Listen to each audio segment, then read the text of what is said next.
There's a very peaceful thing. It was created and played in pastures and meadows. There's grass, there's outdoors, there's everything that people thought was American and feel about America. You get in a ballpark, and it's the wonder of walking through that dark tunnel and seeing a huge open space where men play the little boy's game.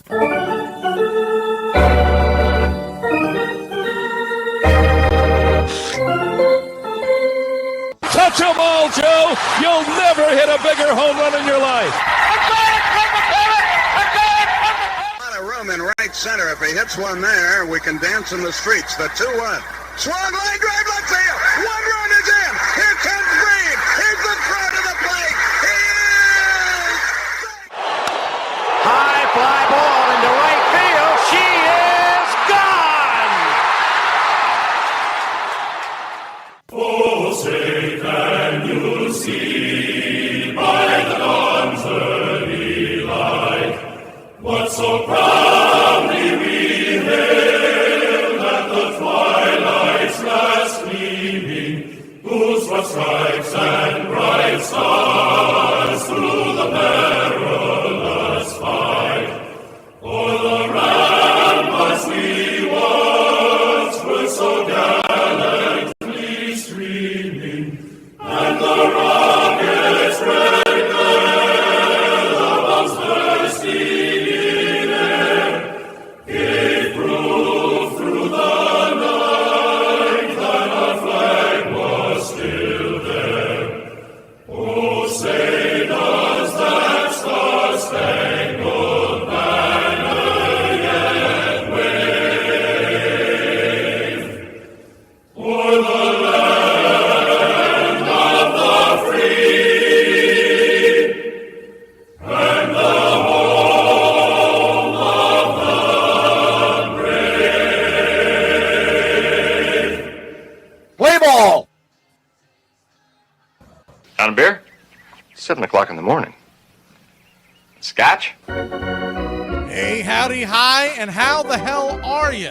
Pull up an armchair, boys and girls, and join us for the New York Mets versus the LA Dodgers. You're listening live, and the scene is Citi Field, New York, New York, where we're set for pitch-by-pitch, play-by-play of the 2024 NLCS. Hi, I'm Mac Magee, and here are your starting lineups for tonight's action.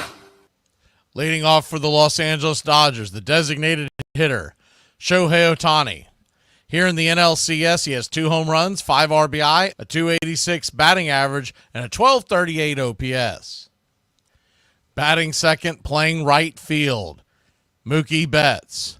1 home run, 7 RBI, .333 average, and a .1040 OPS. Batting third and in left field, it's Teoscar Hernandez. He does not have a hit in the series and a .300 OPS. Batting cleanup and playing first, Freddie Freeman. 1 RBI, a .231 average, and a .517 OPS. Tommy Edman batting fifth and playing short. 7 RBI, 1 stolen base, a .412 average, .918 OPS. Kike Hernandez is batting sixth and playing second. 1 home run, 3 RBI, batting .353 and a .918 OPS. Max Muncy batting seventh and playing third. 2 home runs, 4 RBI, 1 stolen base, batting .500 in the series with an .1822 OPS. Will Smith batting eighth and behind home plate.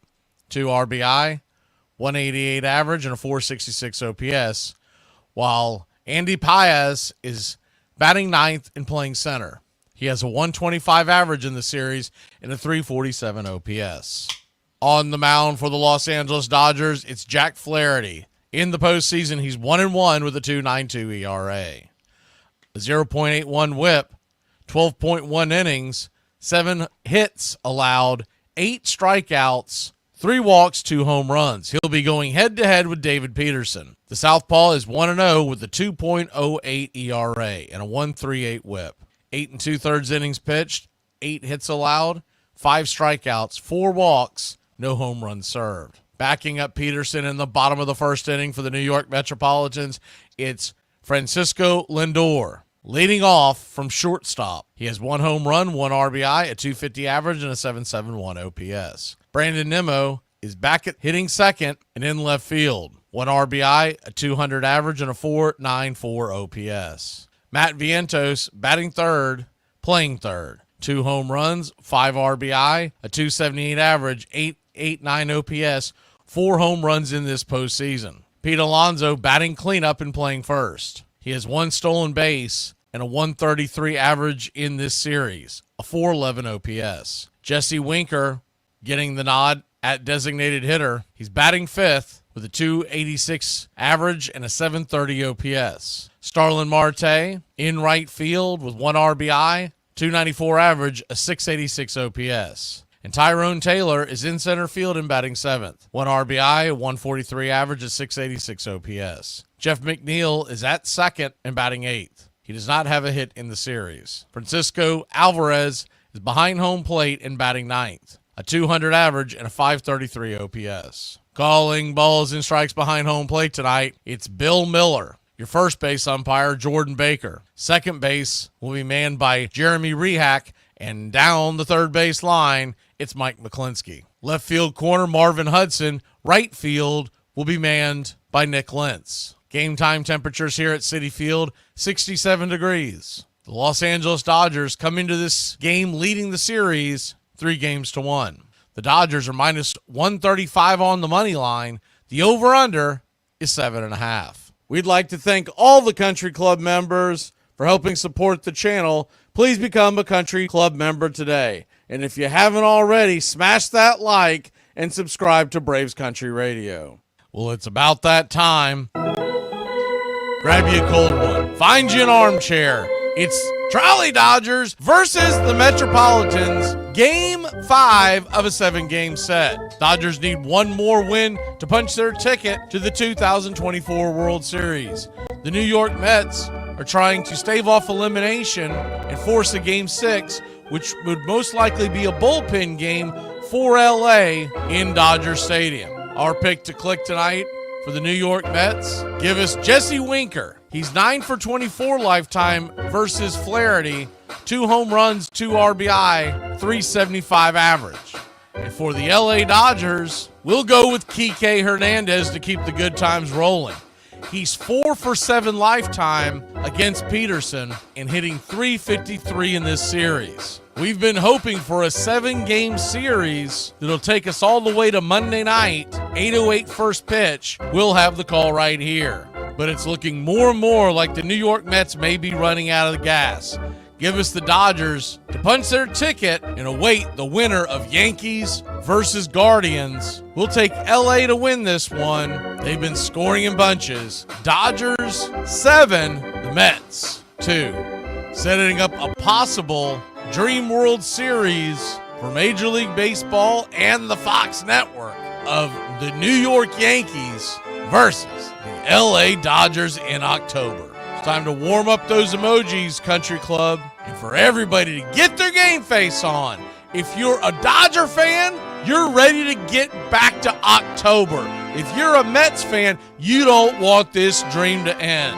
Doesn't get any better than October baseball here on a Friday night.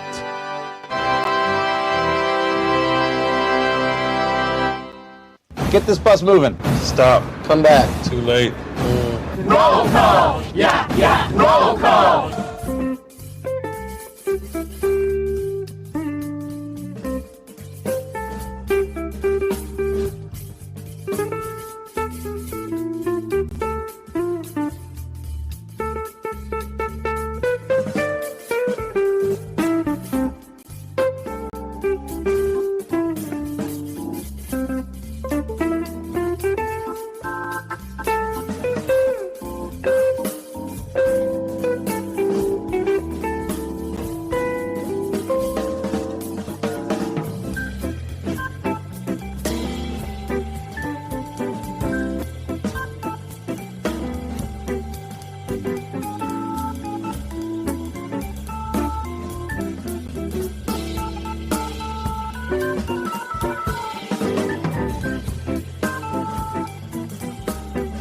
Good evening.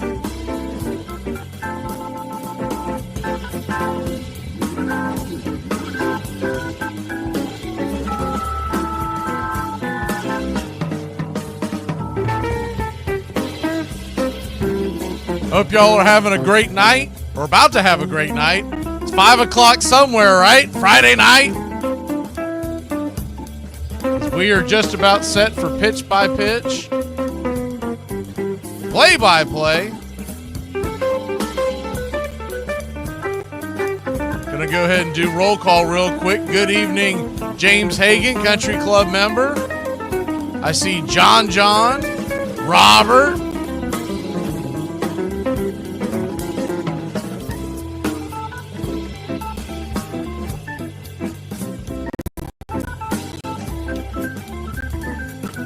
I know it's pretty early. Some folks might just still be getting off work, so we'll say hi to them as they come in. Those are the only ones I see in the chat so far. As Shohei Ohtani is coming to the plate as we're just about set for pitch-by-pitch, play-by-play of your 2024 National League Championship Series. Dodgers in their home grays, or road grays, I should say, excuse me. Gray top to bottom, Dodgers across the chest in Dodger blue. LA on the shoulder, LA on the blue cap, and in white, Mets are in their classic home pinstripes. Mets across the chest in blue, outlined in orange. Blue pinstripes, Mets blue. And yes, sir, it is baseball time in the National League. First pitch on the way is looks like a bender right there for a strike from David Peterson. It's 0-1. Lefty-lefty matchup. 0-1 in the dirt, 1-1. As soon as they load up the 3D, we'll have that kicking here just in a moment. The 1-1. 91, sinker on the outer edge. 1-2. So a 1-2 count. Mets nothing, Dodgers nothing. Top of the first inning. I think we're just about ready.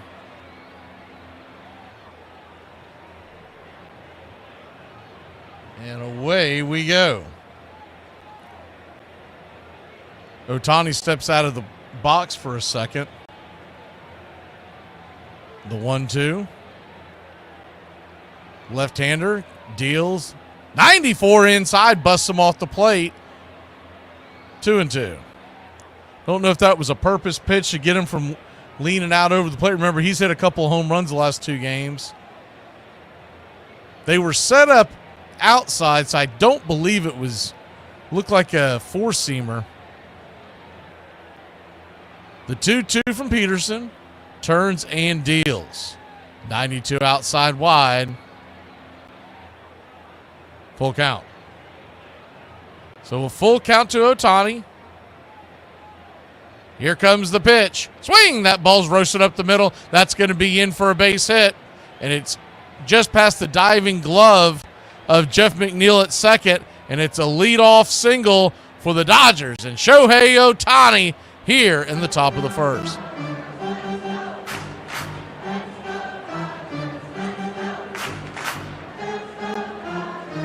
Good hard hit ball, a worm burner right up the middle.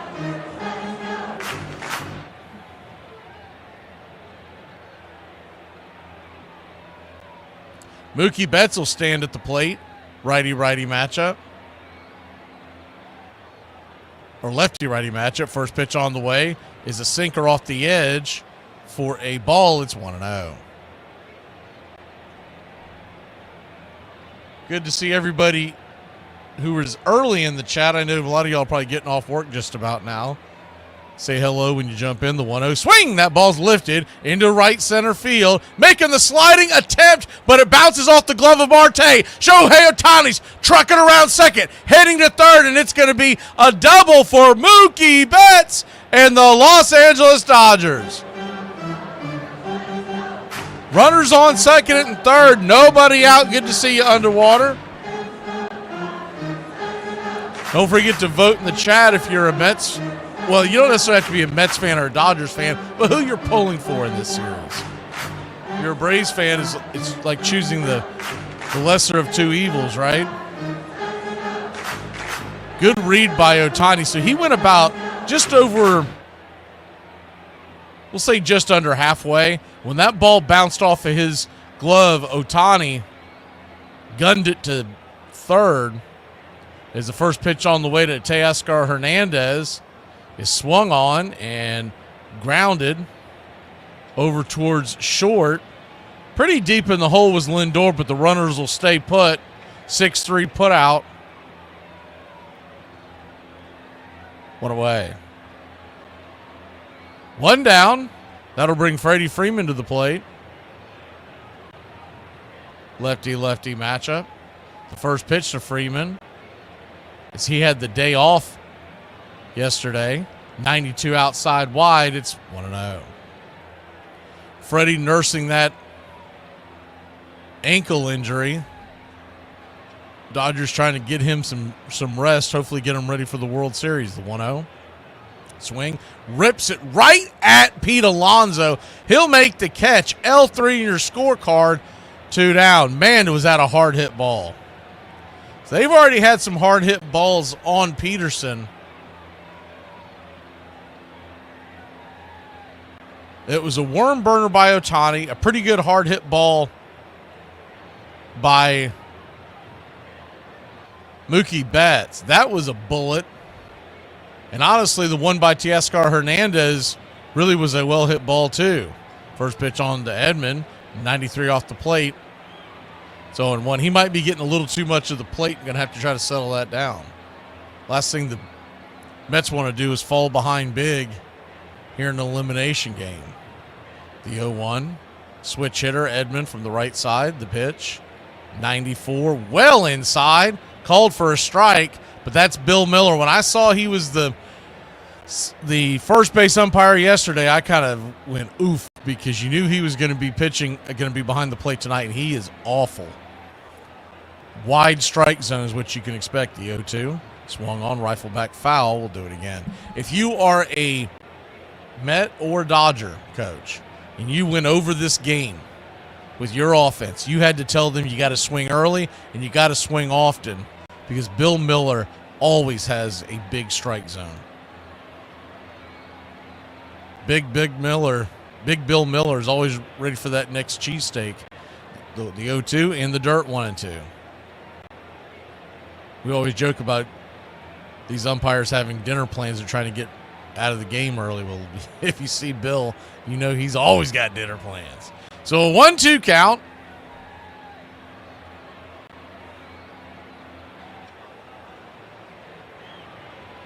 Lefty, righty.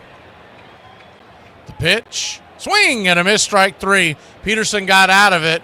Good job by David Peterson to get the Mets calm back down. They'll grab the bats when we come back. Friday night and New York City, Dodgers and Mets. Don't go anywhere.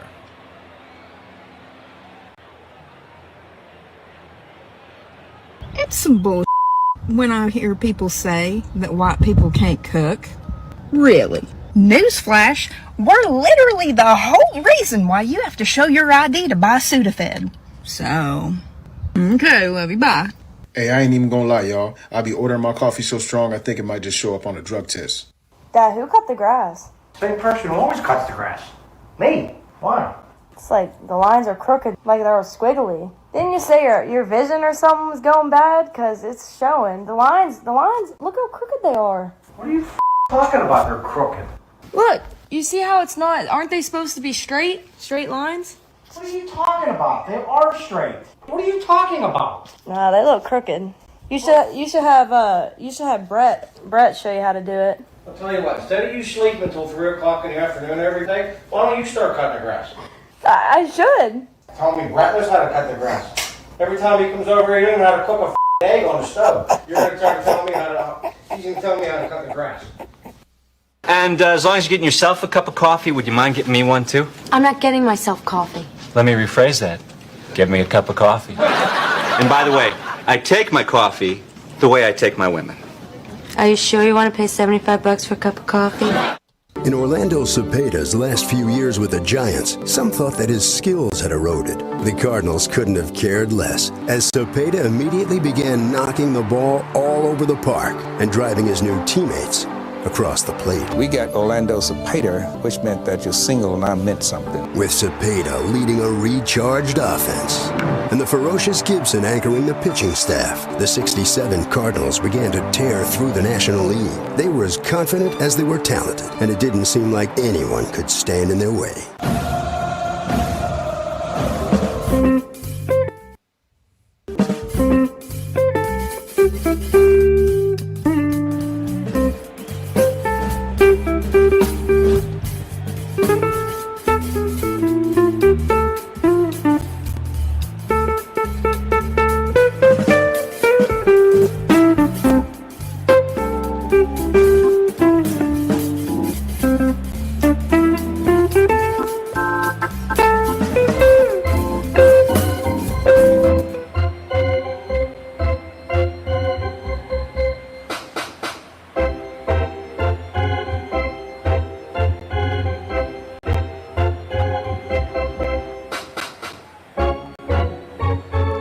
Welcome back.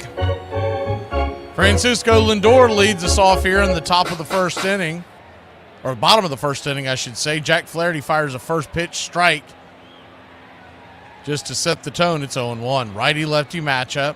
Switch hitting Lindor. Takes the knuckle curve down and away. 1-1.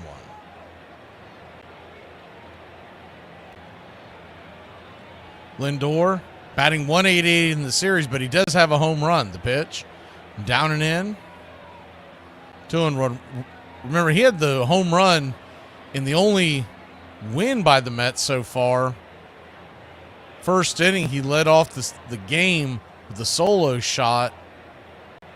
Later on, Vientos' grand slam really set the tone. The 2-1 pitch. Swing! That ball's ripped into right field. That's going to get down for a base hit. And the New York Mets having a leadoff single in their own right. And the Mets fans appear to really be getting into it. They're on their feet, waving their towels. Lindor doing their version of a chop to try to ignite the fans here. Brandon Nimmo stands in. He's back to the number 2 spot, righty-lefty matchup. First pitch on the way, 90 outside. It's 1-0. Yeah, underwater. When I remember when they signed McNeil, I was surprised that he got as big a deal that he did. And he can hit for a decent average, but he's never had a lot of pop. Flaherty turns around and flips it over to first. He'll still have, I believe, if my memory's correct, he'll still have 2 more years on that deal. I just wonder if they're going to hold on to him or if they're going to try to move him. Because I don't think he's going to be an everyday player. The 1-0. 90 misses outside wide, 2-0. Vientos. And now you've got Iglesias, who could be just a flash in the pan at 34 years old, but you got to figure at best McNeil's going to be a version of a platoon next year. The 2-0. Fastball right down there on the outer edge, 2-1. Good to see you, 2-0-1.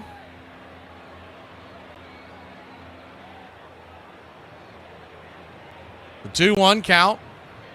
Flaherty brings it. Knuckle curve just misses. 3-1. What you'll see from Jack Flaherty is a 5-pitch mix. He throws the 4-seam at 43% of the time, so a pretty high rate for today's baseball on the 4-seam. The slider at 28 and the curve at 21%. The 3-1 pitch, 90 outside wide, and he's walked Nimmo, and you got runners on first and second. Nobody out.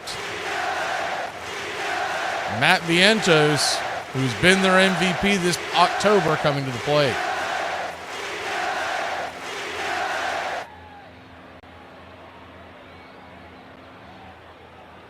So when you combine that 4-seam slider and curve, that's 92% of his pitches. He'll throw the change and the sinker just enough to keep you honest. First pitch on the way to Vientos is right there for a strike on the outer edge with the curve. It's 0-1. So if you're coming to the plate there, what you're really looking for is that 4-seam slider or curve. The 0-1. Kicks and fires, swing and a miss. Good slider there. 0-2. His slider and knuckle curve have similar movement. The slider just takes a little bit of a tighter spin. It comes in at a rate about 7 miles an hour or faster. The 0-2 down and away, 1-2. 1-2 count. Runners on first and second. Nobody out. Mets trying to strike first. Trailing the series 3-1. The 1-2 swing. That ball's blasted high and deep. That was a hanging curveball, but he'll just get underneath it. Teoscar Hernandez makes the catch, fires it into third. Lindor showed like he was going to tag up, but he slams on the brakes. 1 down. Runners on first and second. 1 out.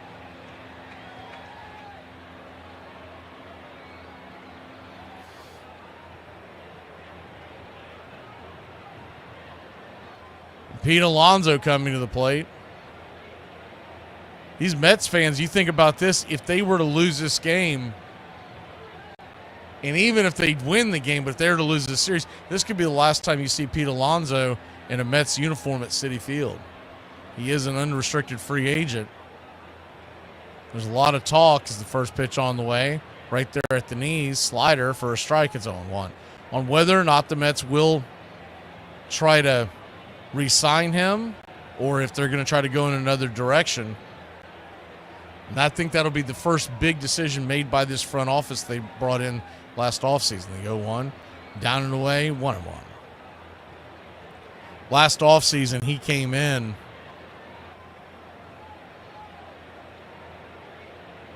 brand new front office, bringing a lot of guys from Milwaukee.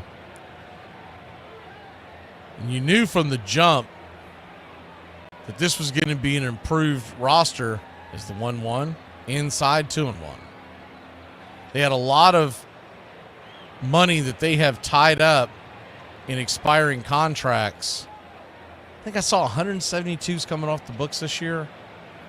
But if they're to re-sign some of these guys, obviously it would go back on. The 2-1. Swung on, lifted. High into center field. Going back on the track. Zip, boom, bam, it's gone. Pete Alonso just sent one into the night. And Jack Flaherty has given up a 3-run bomb. That was a no-doubter. He was sitting on that knuckle curve, went down and got it. 432 feet to dead center. 114 miles an hour off the bat. Wow. He absolutely smoked that one. One thing Alonso has done, he didn't have a great regular season, but he's had a pretty good postseason, especially with the home runs, not hitting for a high average. First pitch on the way, Jesse Winker takes the strike at the knees. It's 0-1. It's another guy that's going to be interesting in the offseason. He'll be a free agent. I think the Mets will try to re-sign Winker. The 0-1. Swung on, roasted over to first. It's going to be a 3-1 put out. Freddie to Flaherty to away. And you look at that pitch that Pete Alonso went and got. That was not a strike. He went out of the zone and got the bat head out. He was looking for that knuckle curve. Like a golf shot, went to dead center. I'm not sure about the 432 that they had projected there. That barely got over the outfield wall, but it was at least 415 to 420. First pitch to Marte was a ball. It's 1-0. The 1-0 swung on, chopped hard down the line. 1-1. But the idea that you could go down and get a ball that was low and out of the zone and hit it to dead center, a curveball, and send it out at 114 miles an hour is saying something. The 1-1, swing and a miss, 1-2. I still believe that Alonso is going to re-sign with the Mets, but there's been a lot of talk back and forth. If you listen to the New York shows about all year long, this isn't just recent, about whether or not they would re-sign him. The 1-2, down and away, 2-2. One of the big things is, and maybe it's not to a long deal, but one of the big things is there's not a lot of teams that you would consider contenders and big spenders that need a first baseman. The 2-2. Flaherty, by the way, 24th pitch of the night. Swing, rips it over down the first base line. That's going to get into right field, rips off the wall, and that's going to be a double for Starlin Marte, and the hit parade continues. A 2-out double. Jack Flaherty really on the ropes here in the first inning.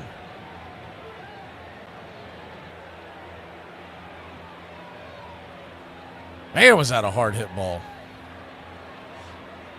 I agree with you 201. I believe that he will get re-signed, but there's been a lot of talk all year long from all the New York shows that the idea that he wouldn't get, that they would go in a different direction. I just don't know why. It doesn't make a ton of sense. First pitch on the way to Taylor is down below the knees for a ball. It's 1-0. Tyrone Taylor, the center fielder, batting 7th tonight. The 1-0. Swing, chops it foul. 1-1. I guess it'll really depend on what the Dodgers do here in the next few innings. If Flaherty continue to struggle like this and the Dodgers can put some runs on, you'll probably see them go to the bullpen. But if not, they may just punt the game. Sunday is already looking like a bullpen game. The 1-1, 92 off the plate. Much closer than that previous strike that we saw. 2-1.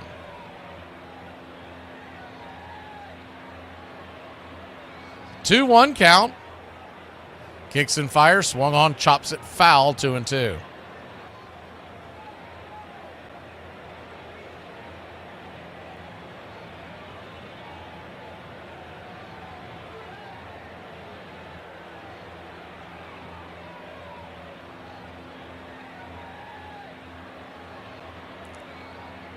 Mets 3, Dodgers nothing. The 2-2, bottom of the first inning. Here's the pitch. Down below the knees. Full count. You wonder how much longer they'll let him go here.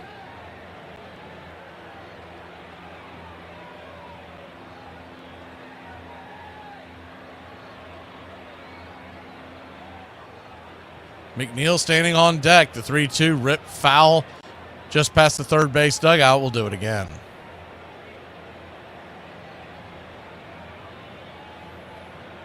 James asked, where was this team last night? They were facing Yamamoto, not Jack Flaherty. that's where this team was. Same team. They were just watching a much better pitcher throw. The payoff pitch, 84, misses outside. Ball 4. So Mark Pryor, the pitching coach, is going to go out there to the mound and talk to Flaherty. He is at 31 pitches and is yet to get out of the first inning. Got to figure, A, they're going out there to let him catch his breath, and B, maybe just going over a game plan here.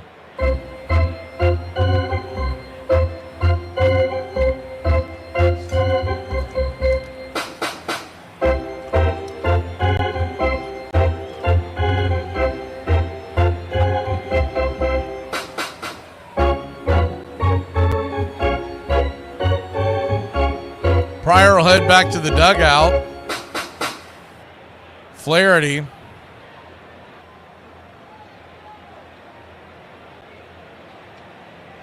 now set to face Jeff McNeil. Of course, what he does best is he is a slap hitter.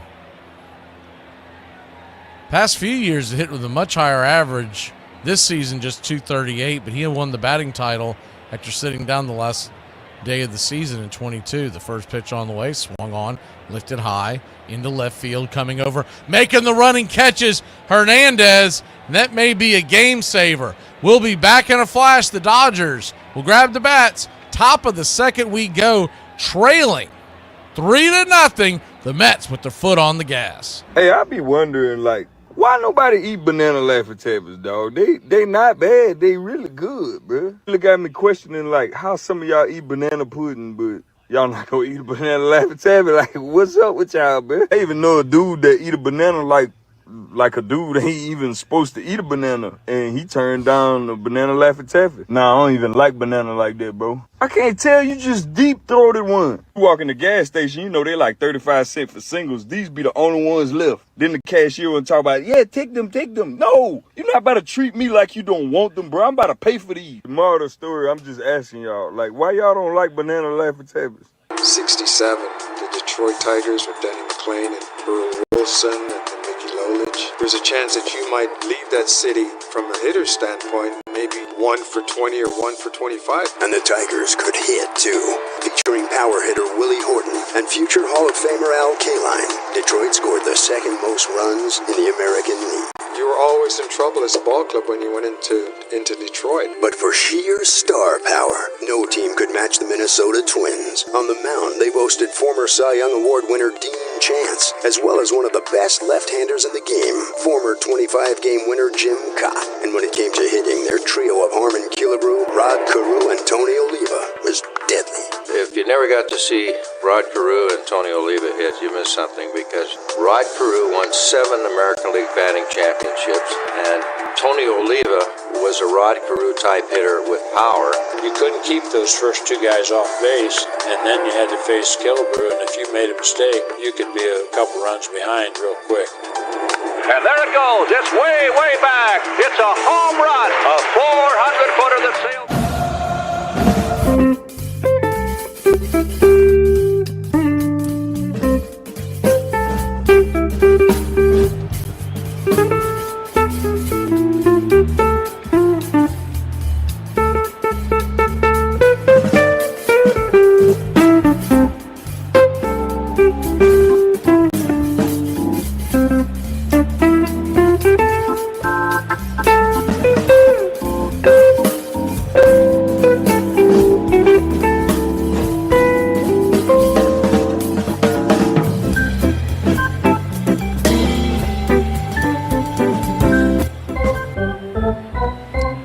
Welcome back.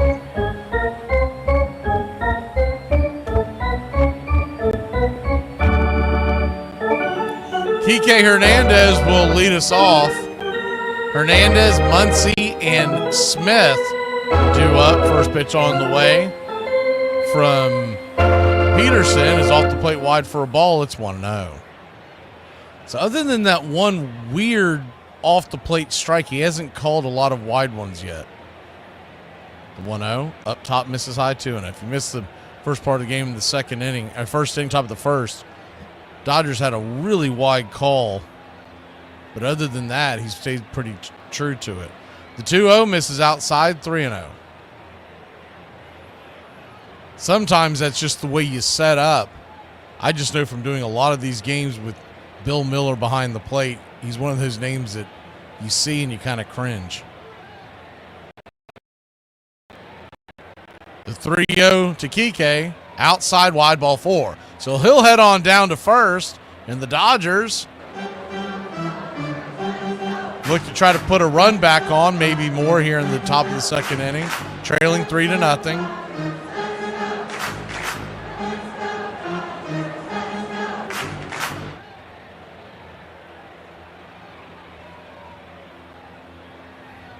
First pitch on the way to Max Muncy is a 92-mile-an-hour sinker at the knees on the outer edge. It's 0-1. Lefty-lefty matchup.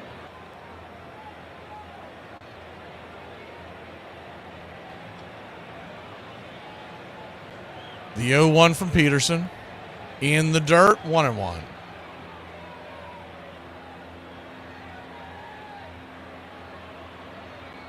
One count. Max Muncy batting .500. Peterson kicks and fires. Just grabs the top of the zone, 1-2. .500 in this postseason, 5 for 10 with 2 home runs. That is doing it. The 1-2. Runner at first, nobody out. Here's the pitch. 93 up top, misses, 2-2. Standing on deck is Will Smith. The number 9 hitter, Paez, is in the hole. Mets 3, Dodgers nothing.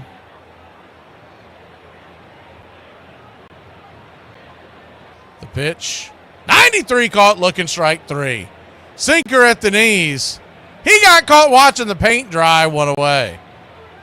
I don't know what he was doing, but it was planning on swinging. Maybe he thought that was the slider. were the curve coming at him? Because he was following it like he was expecting it to fall below the zone. Instead, he got a pee at the knees. 1 down, Will Smith, the batter. What you'll see from Peterson is a 5-pitch mix as well. But he's pretty more standard with 4 pitches as opposed to 3 that he leans on. He has the sinker, the 4-seam, the slider, and the change. First pitch on the way up top, misses high. It's 1-0. Sinker comes in at 31%. 4-seam 27, slider 18, and the changeup 16. He will throw that curveball about 8% of the time to keep you honest. The 1-0 swung on, lifted into right field, drifting over, making the easy catch is Starlin Marte, and it's a quick 2 outs after the leadoff walk by Kike Hernandez.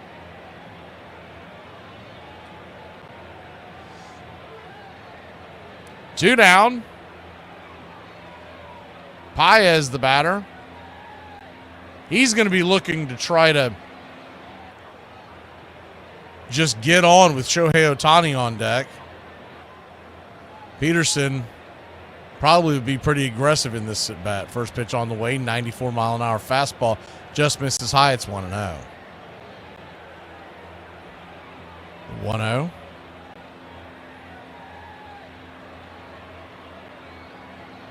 Paez batting 125 in this NLCS. The pitch, 92, misses high, 2-0. Paez, when he first came up, kind of made a splash onto the scene. He hit a handful of home runs in the first week and a half. Remember, he was the belle of the ball in fantasy baseball circles when he first came up. The 2-0 pitch, swing, that ball's lifted into center field. That's going to get down for a base hit. Kike Hernandez is rounding second and heading to third. And the Dodgers have runners on the corners. 2 outs. But Shohei Ohtani is coming to the plate.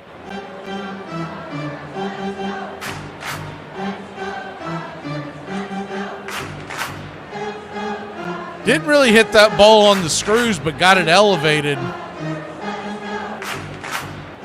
Hit the ball in the end of the bat and got it elevated over the infield.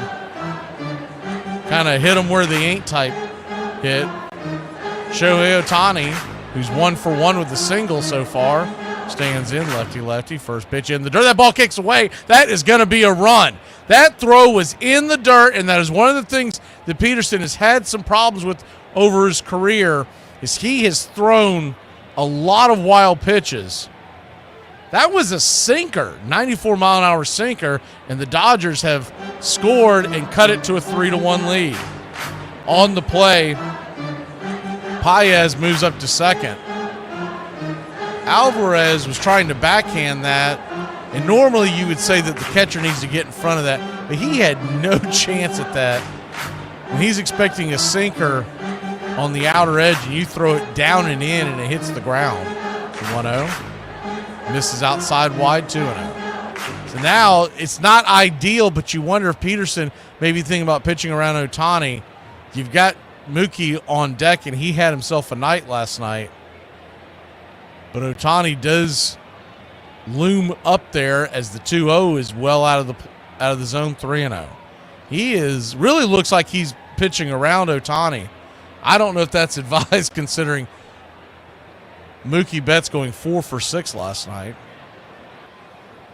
The 3-0, looking back the runner at second. Here's the pitch. 92, just grabs the outer part of the zone, kissing the black. 3-1. Mets 3, Dodgers 1, top of the second inning.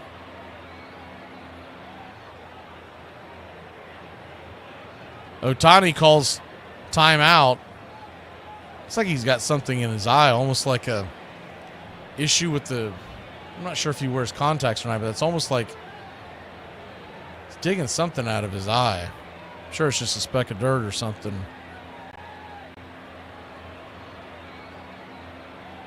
They might have to give him a couple of extra seconds to regroup there.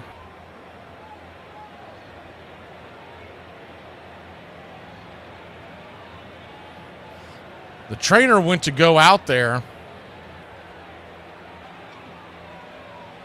The 3-1 pitch, swing and a miss, full count. Trainer started to head out there, and he and Roberts then backpedaled once they realized that Ohtani was okay.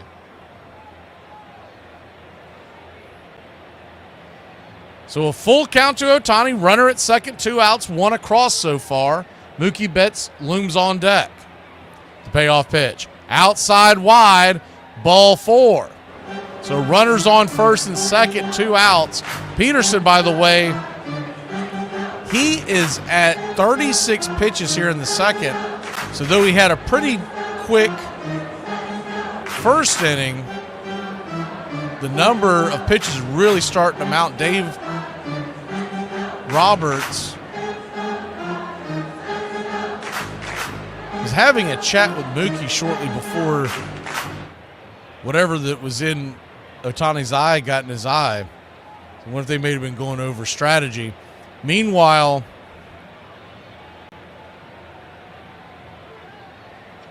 Mets manager Mendoza goes out there to talk to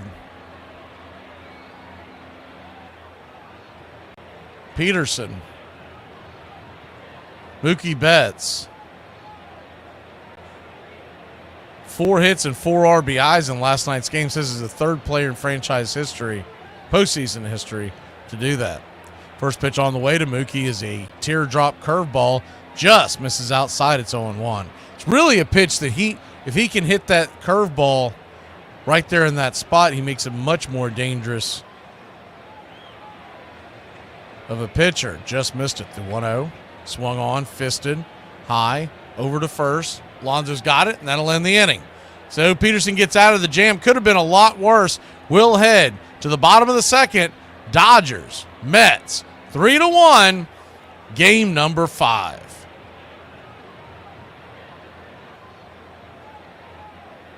I wasn't flirting. I'm naturally adorable. If you have a problem with that, take it up with God. Garlic bread is my favorite food. I could honestly eat it for every meal. Or just eat it all the time without even stopping. You get fat. No, why would I get fat? Bread makes you fat. Bread makes you fat? Everybody grown until it's time to communicate, apologize, or tell the truth. I think Hamon Cleveland was the best home run hitter I ever saw. He hit 47, 48, 49 home run every year. Oh, he really hit that. One team that would not contend in 1967 was the New York Yankees, but Mickey Mantle would give Yankee fans one memorable moment to savor as he became just the 6th player in history to hit 500 homers. There it goes! It's out of here! Mantle had finally become the favorite son of New Yorkers after struggling to live up to the legendary Joe DiMaggio. This was something that Red Sox outfielder Carl Yastrzemski could relate to, as he had been trying for 6 years to replace a Boston icon. Taking over for the greatest hitter that ever lived, Ted Williams, and the pressure on him was tremendous. Williams was very outspoken, very opinionated, very talkative. Yastrzemski, on the other hand, was kind of shy, kind of withdrawn, kind of introverted. Being a youngster at 21 years old, I would like to have come into the big leagues, been unnoticed, and not taking Ted Williams' place or being called the next Ted Williams. I think it would have made it much easier for me. He wasn't hitting for power. He had 300 batting averages, 1 batting titles, but the fans still weren't viewing him as this is the Yaz we expected. They wanted 30, 35 home runs, 120 RBI, plus the batting, plus everything else. Braves Country Radio, your home for the club.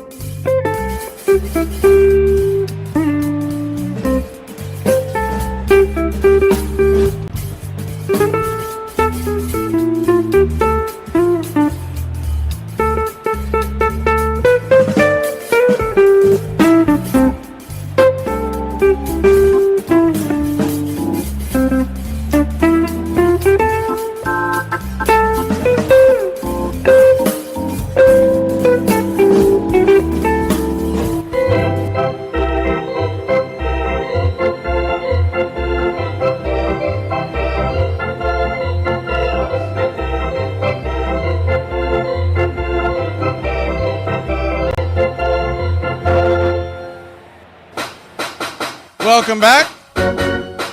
Good to see you, Carrie. I saw it. 2 line, good to see you. First pitch on the way is swung on by Alvarez. That ball's going to get over the head of Mookie Betts, and Francisco Alvarez is going to lead us off with a double to start the bottom of the second inning.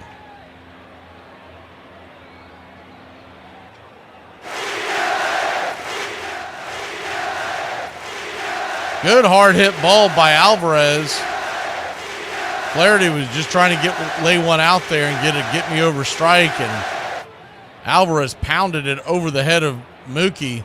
He's got good speed, but you hit the ball that hard, you're not going to have a chance.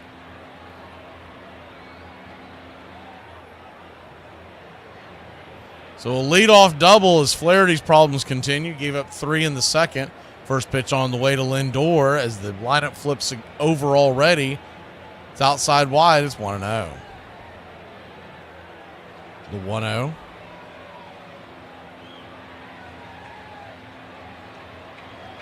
Brings it. Swing. That ball's belted deep into the night. If it's fair, it's gone. It is just foul. Maybe 5 to 7 feet right of the foul pole. Holy cow.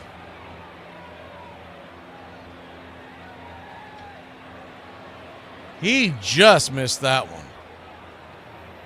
Taking another look at it, it was hooking all the way. Upper deck job. The 1-1 swung on, fouled down the line. It's 1-2. Mets 3, Dodgers 1, runner at second. Nobody out.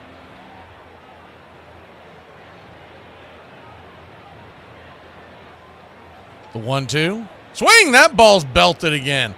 High and deep. Will this one hold? Going back on the track, making the catch at the wall is Mookie Betts. And Alvarez will tag up from second, head on down to third.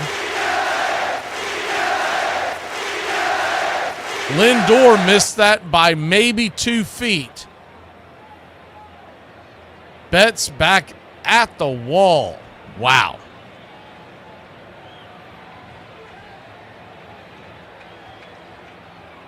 One on, one out. Runner at third now. Fly ball would score a run. First pitch on the way to Nimmo, who's down and in for a ball. It's 1-0. Good evening, Christy, Dodger fan.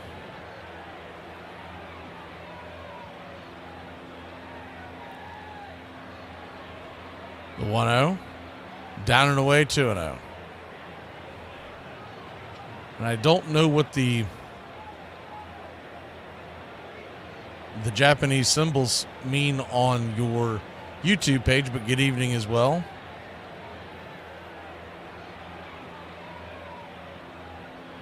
The 2-0. Swung on, pops it up. High. Bending, out of play.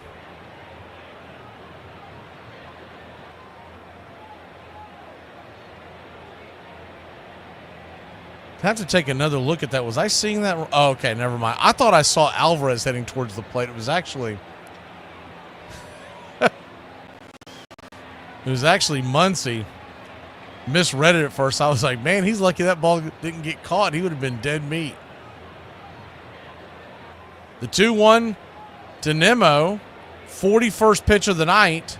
Here's the pitch. Swing! That ball's lifted high into center field. Could be a play at the plate. Here's the catch by Paez. He'll fire it home, and Alvarez is going to slam on the brakes, and it's a good thing he did because that throw was on the money. He would have been cooked. Fairly shallow fly ball, but he threw a perfect strike down to home plate, 2 away. Good to see you, Charles.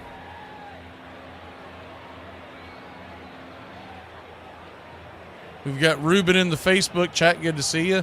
Ruben, if you want to jump on over to the YouTube chat, it's Braves Country Radio on YouTube. First pitch on the way to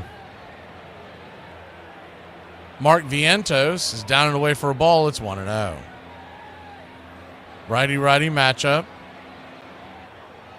The 1-0. Outside wide, 2-0. They check down the line, but first base umpire Jordan Baker says no dice. If you're listening to us on radio, external radio, several independent stations carrying us tonight. Jump on to Braves Country Radio on YouTube. Join the fun. The 2-0 pitch. Swing, chops it, foul down the line, 2-1. So a 2-1 count.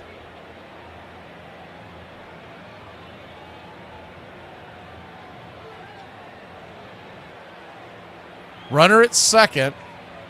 Vientos, arguably the hottest hitter, not just on the team, but in the stadium. The pitch, 90 at the knees, right there for a strike, 2-2.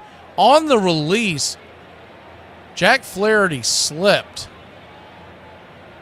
He appears to be okay. Looked like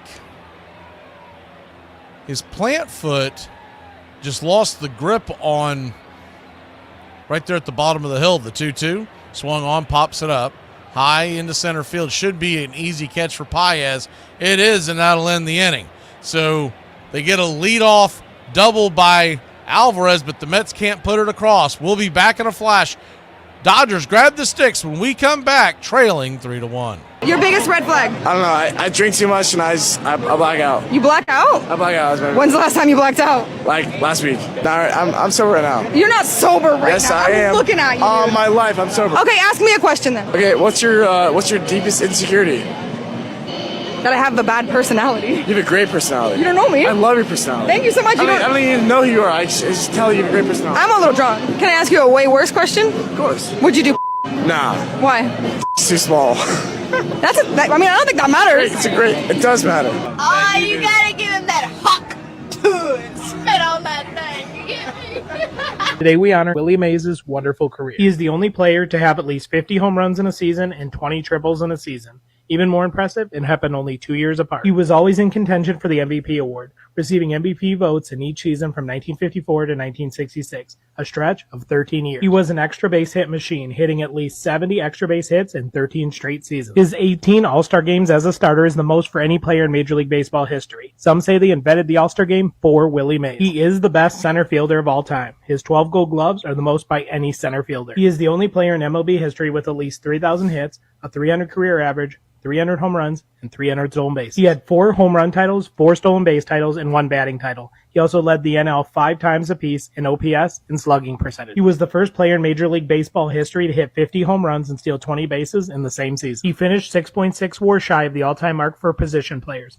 despite missing most of the 1952 season and the entire 1953 season while serving in the U.S. Army. It didn't matter the situation, he always produced, batting over 300 at home, on the road, against right-handers, left-handers, and every month with the exception of July. He had 17 20 home run seasons, 11 30 home run seasons, 6 40 home run seasons, and 2 50 home run seasons. The Say Hey Kid. Thank you for all you did for the game.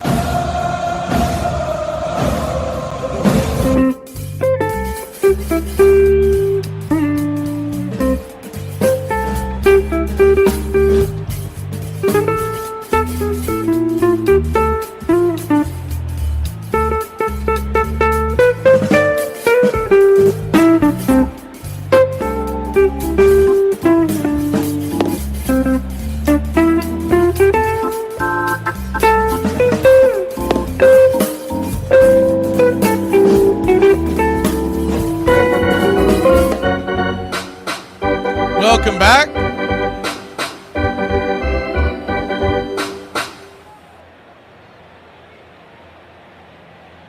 Good to see you, Trenton. Welcome in, Charles. Lefty-righty matchup. David Peterson fires the first pitch. Four-seam fastball right down the pipe for a strike to Teoscar Hernandez. It's 0-1. Hernandez 0 for 1 on the day. Lefty-righty for the 0-1 pitch. Swung on, pops back foul. 0-2.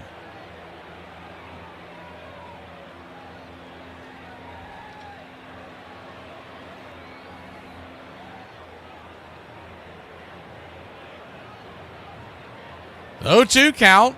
Down and away, 1-2.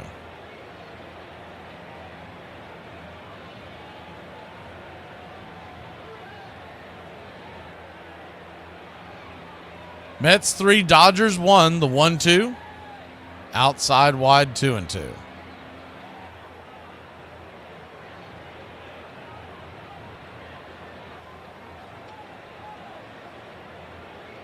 Hernandez digging in on the 2-2. Swing and a miss. Chase that one off the plate. One away. That one just dropped off the table. Good pitch by Peterson. One down. I think Carey's asking about Luke Weaver, the reliever for the Yankees, had success this year as a closer. But to be fair, because you can't beat up the Reds for not doing something with him. He's been on 6 different teams. First pitch on the way to Freddie Freeman is right there for a ball. It's 1-0. He was drafted by the Cardinals out of Florida State. I believe that was the 2014 draft. I could be wrong on that. It was either 2014 or 2015. The 1-0. Swing and a miss, 1-1. All is positives. I covered that draft, and I remember writing the article about Weaver going to the Cardinals. Then he goes out to Arizona, and they were all trying to make him a starter, the 1-1 in the dirt. 2-1. 2-1 count. Gave up that home run last night, but he's been phenomenal this year. Freddie Freeman 0 for 1 on the day. He had a hard line drive to Pete Alonso his first time up. The 2-1 swung on. Chops it over to Alonso this time. Alonso will step on the bag, and it's an easy put out, 2 down.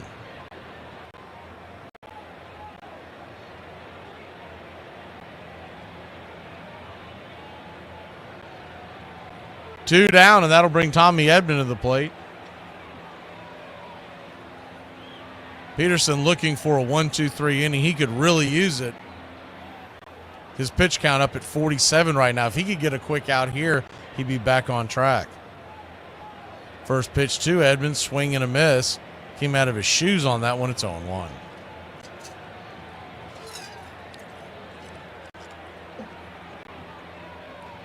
Mets 3, Dodgers 1, top of the third. The 0-1 from Peterson. High and inside, 1-1.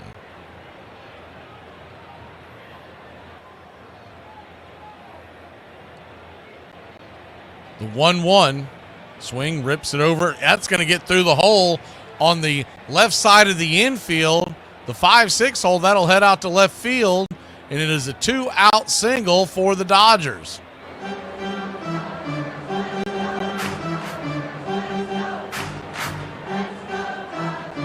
Hard hit ball in between short and third. Nimmo scoops it up, gets it back into the infield. But now, one swing could tie it. Kike Hernandez steps in. First pitch, down and away, it's 1-0. Hernandez has been pretty hot in this series. Max Muncy stands on deck, so it's not much better, but you would have the lefty-lefty matchup if he decides to pitch around Kike. The 1-0. Rips and fires. Swing! That ball's popped up. High in the sky. Should be an easy play for Marte in right field. He'll make the catch, and that'll end the inning. Dodgers put one on, but can't get him across. We'll be back in a flash. Mets grab the bats. Bottom of the third we go. 3-1 in Queens.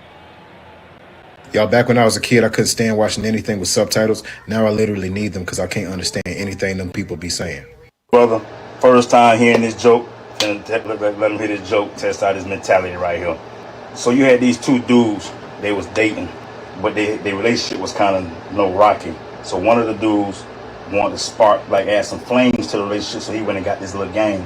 Came home, the other one came from work, he said, listen, I got this game, we're going to play, it's supposed to help spark our relationship. He said, okay. He said, what I gotta do? He said, you gotta take off all your clothes and I gotta blindfold you, lay on your stomach. He said, okay. He reached in the new game, pulled out a feather. He said, you gotta guess. When I touch your body, you gotta guess what it is. He said, okay. He rubbed the feather on his back. I said, is that a feather? He said, damn, you got me. He said, now we got the switch. He took off all his clothes, he blindfolded, switch. So the other dude, he wasn't gonna get nothing out the box. He wanted to be slick, so he ran outside when he got a water hose. He took it and rubbed it across his back. He said, damn. He said, the water hose? He said, damn. Hey, you got me. So they switched. He laid back down, and he tried to be slick now. He said, all right. He ran upstairs. He went to the bathroom, and they went and got the, no. Then they went and got the, oh, you played this game before?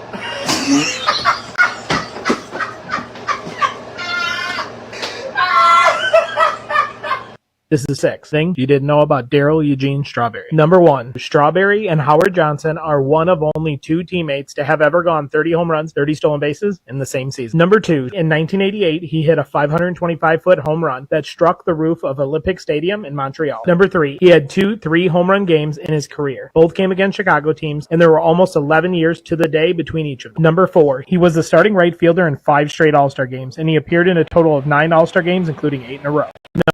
Number 5, his 252 home runs with the Mets is a record that still stands. Number 6, let's not forget he was part of the 1992 Springfield Nuclear Power Plant softball team that went on to become the 1992 city champ.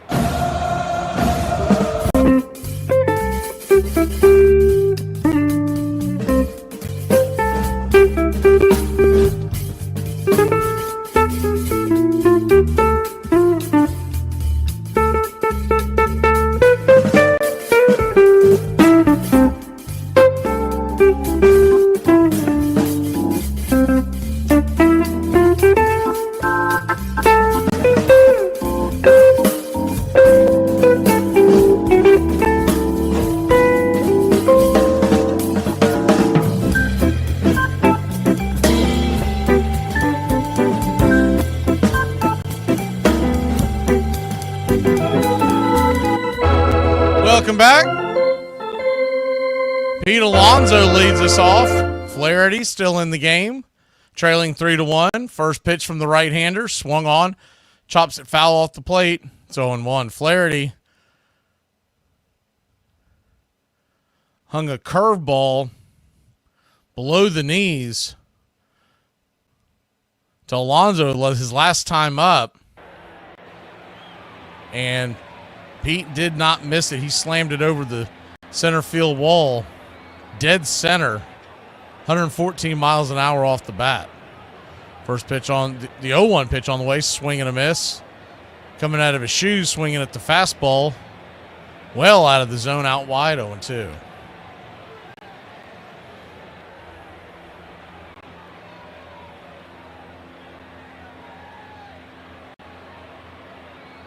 So an 0-2 count. Pitch from Flaherty. Check swing. Did he go around? They checked down the line. He did not. 1-2.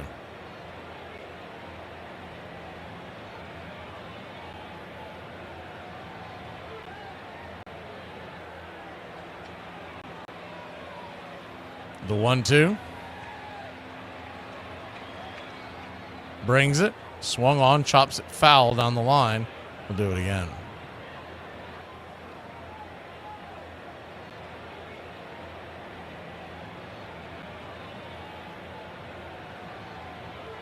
If you're just joining us, Pete Alonso absolutely tattooed that ball.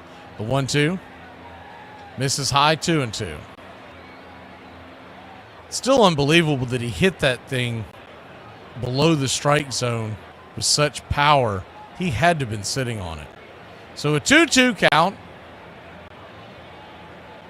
Alonso digs in. Here's the pitch. Fastball just misses. Full count.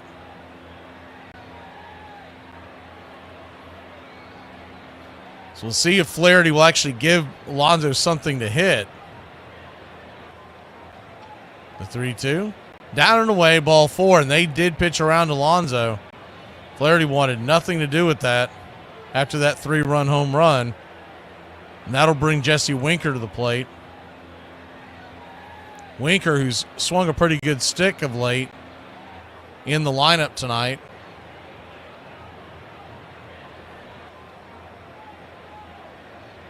He's 0 for 1 with the ground out in the first. JD Martinez getting the seat from the DH side of the Mets. First pitch on the way is way outside wide. It's 1-0. Righty, lefty. Runner at first, nobody out. The 1-0. High, 91-mile-an-hour fastball, 2-0. 2-0 count.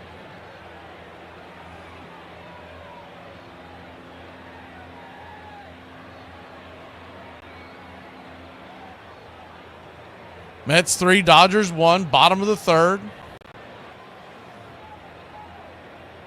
The 2-0.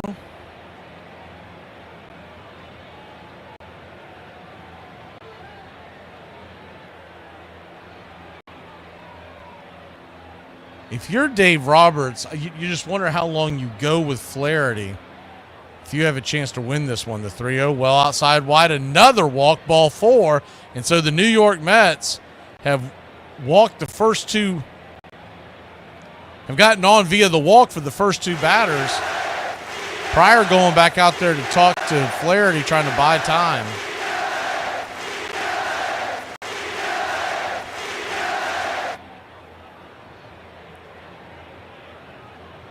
Jack Flaherty is at 57 pitches. He has no outs here in the third. Good to see you, Beeve.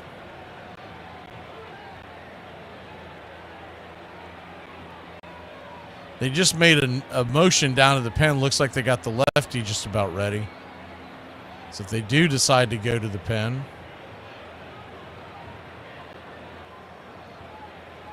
You got Marte coming to the plate. After that, Tyrone Taylor and then McNeil. So if you're playing the righty-lefty game, you still got two batters away before you face before you get a left-hander up there. But you wonder if you can wait that long. The way Flaherty has come out not being able to hit the zone.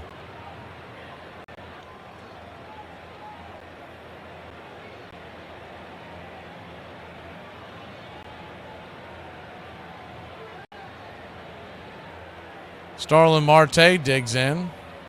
First pitch on the way. Shows bunt. Called for a strike on the inner cut. It's 0-1.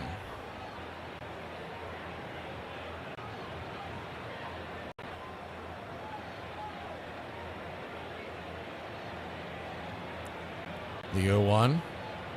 Inside. 1-1. 1-1 count.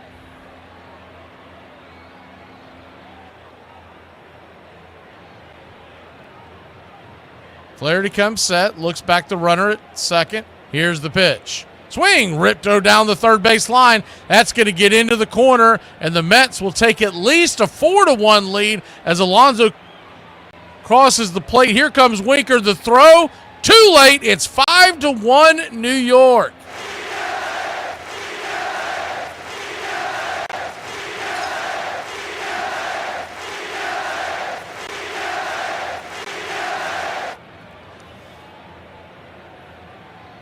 So just as we kind of suspected, Flaherty getting rocked out here, walks the first two batters and then throws a get-me-over fastball. And as that happens, Marte sitting dead red, roasts it down the third base line. They've extended their lead to 5-1. Flaherty goes back to work. First pitch, hanging curveball, coming over, making the running catch in left field is Hernandez. He'll flip it back into the infield, 1 down. Marte going halfway, no chance of advancing on that one. But another hanging pitch. Now you got the left-hander McNeil up. Once again, with a 3-1 series lead, you just wonder how aggressive they'll be with that bullpen. First pitch on the way, swung on, foul back, it's 0-1. Fans don't like to hear it, but they're managing to win the series, and you're down 5-1. If you think you can't get to them, they're not going to see they're not going to use their better arms. The 0-1 dribbled over towards short. It's going to be a 6-3 put out. Good play by Edmond as he flips it over to Freddie. 2 down. On the play, Marte moves down to third.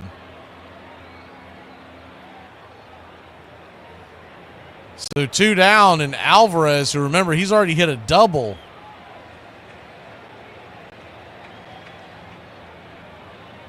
His first time up versus Flaherty, he stands at the plate.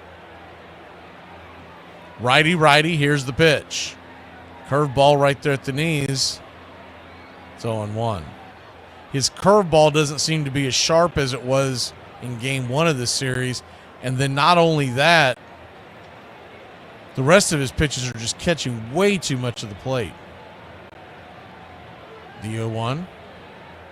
Swung on, ripped into left field. That's going to get through for a base hit. And the Mets have taken a 6-1 lead.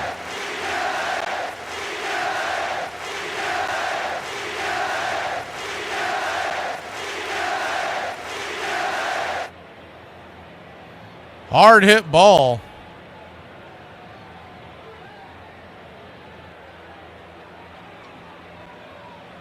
He's just hanging pitches left and right. Now you got Lindor coming to the plate. Flaherty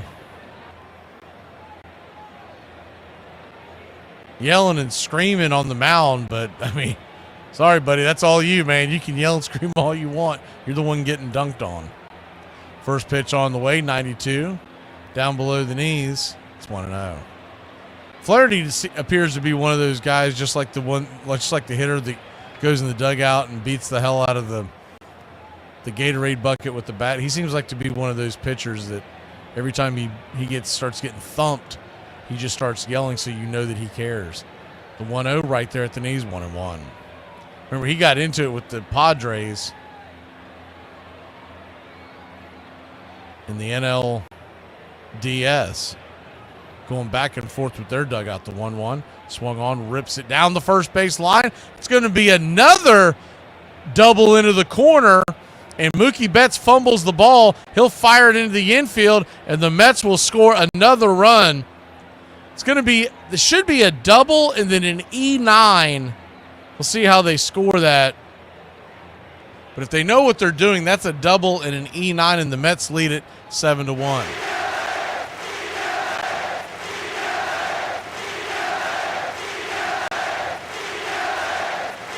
Ball comes off the wall, and he was trying to barehand it. Really wasn't looking at the ball, was kind of guessing where the ball was, and it flipped out of his hand. That is definitely an E9.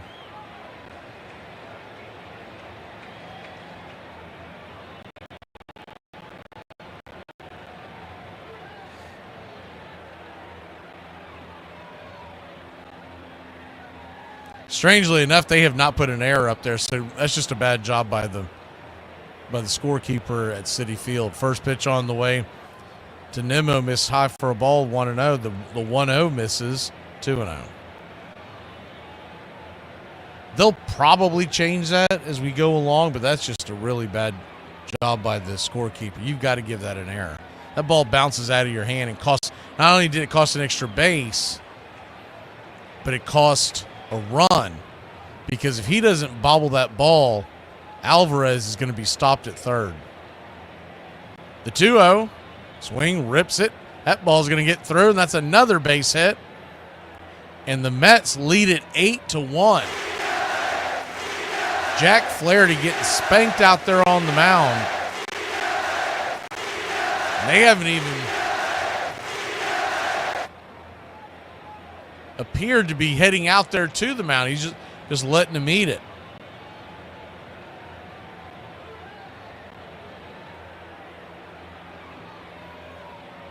And they're still not going out there as they're checking on the bullpen to see who's ready. You'd think they would at least have a mound visit by the infield to buy time out of that bullpen. First pitch on the way to Vientos is down the way for a ball. It's 1-0.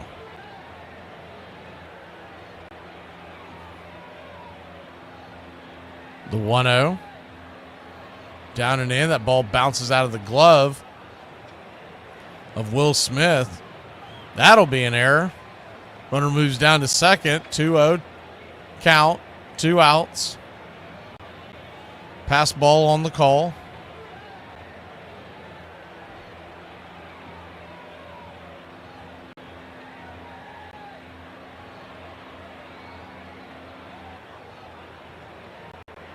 Righty-righty matchup. 93 on the outer black. It's 2-1. Vientos 0 for 2. I think that might be the biggest story of this game so far. Mets have put up 8 runs. Vientos has done nothing. The 2-1 swung on, chopped over to short. Edmonds got it, flips it to first, and that'll end the inning. So the Dodgers got a long way to go, but they got a long way to get there. We're heading to the 4th inning. LA trailing by 7.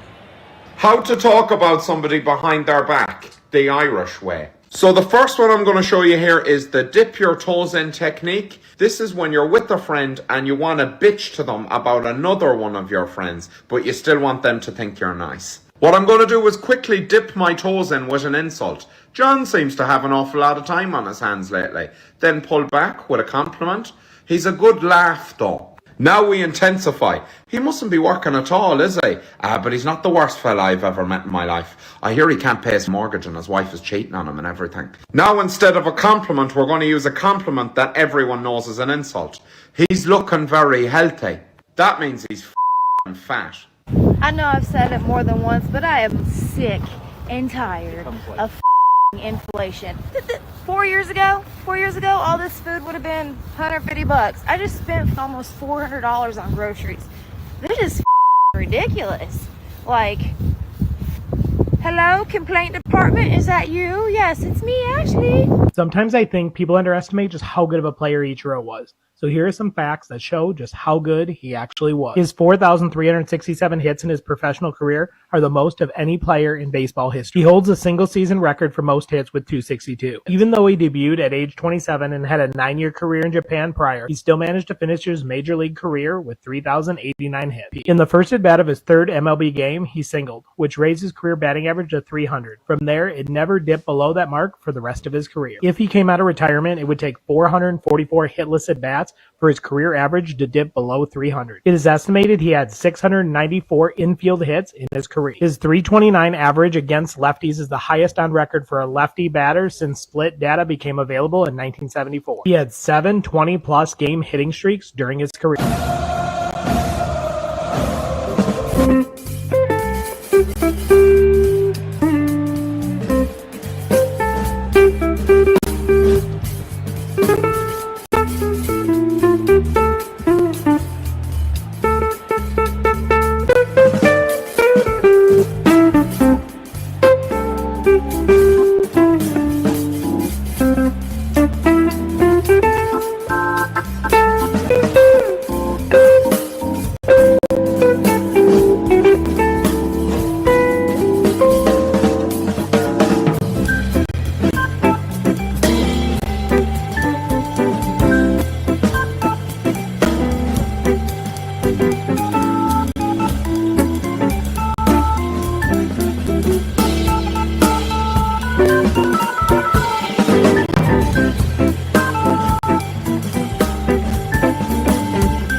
First pitch on the way. Peterson to Max Muncy. He's high and inside for a ball. It's 1-0. Spun him around.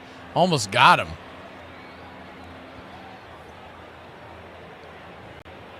Denarm going out on a limb with the Mets leading 8-1, saying the Mets will win tonight. The 1-0.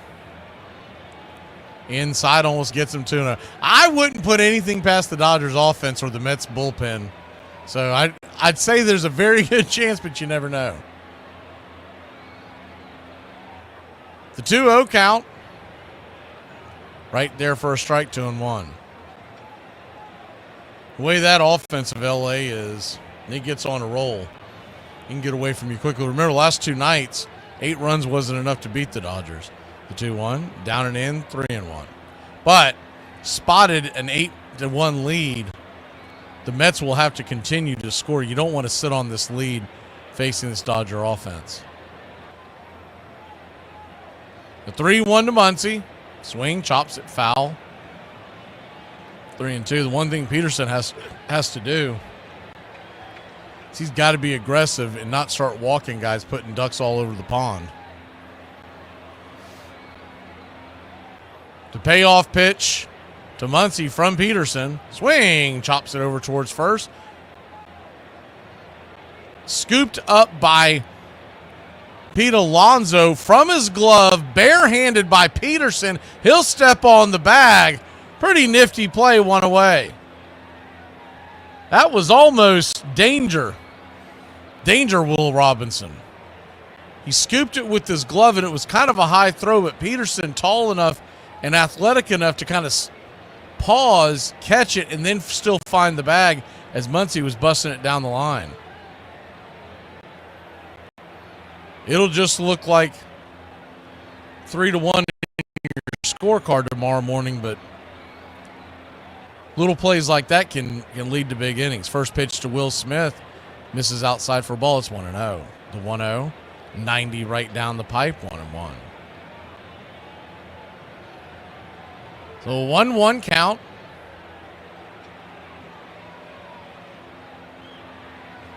Kicks and fires, down and away. 2-1.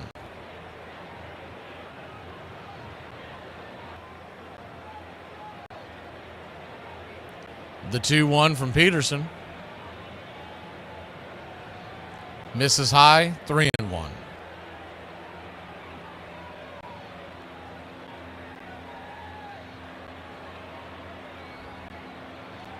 The 3-1 count. Brings it. Inside. They call that a strike. I don't know about that one. Looks like another one that home plate umpire Bill Miller has blown. That pitch was just off the inner cut, but given the wide strike. So a full count to Smith, trying to work his way aboard the pitch. Swing, pops it up. High in the sky. Should be an easy catch for Alonso. Foul territory it is. 2 away.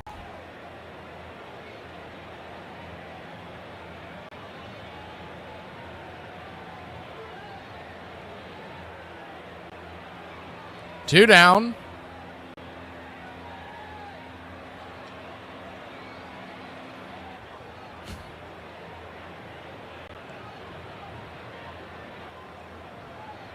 Andy Paez, the batter. 1 for 1 on the day with a single in the second inning. First pitch on the way. Swing. That ball is jacked, cracked, and going back.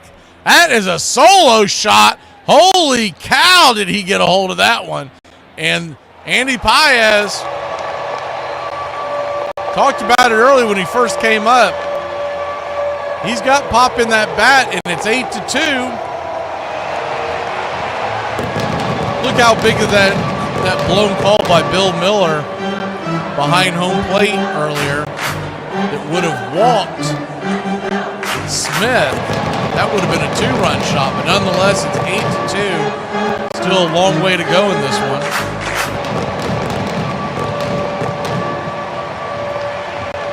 Peterson goes back to work. First pitch to Shohei Ohtani. Swung on, pops it up. High into left center field. That's going to get down for a base hit. And here come the Dodgers. A bloop. Hey, they put a blast here. And they'll be halfway there to get into the Mets. It's 8-2, and Mookie Betts is coming to the plate.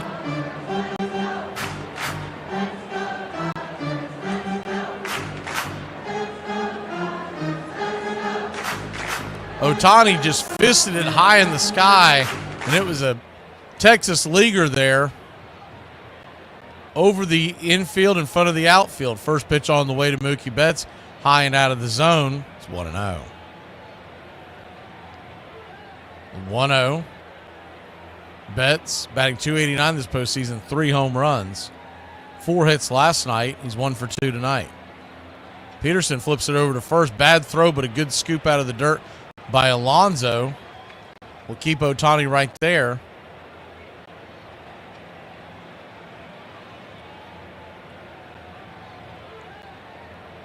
The 1-0 count.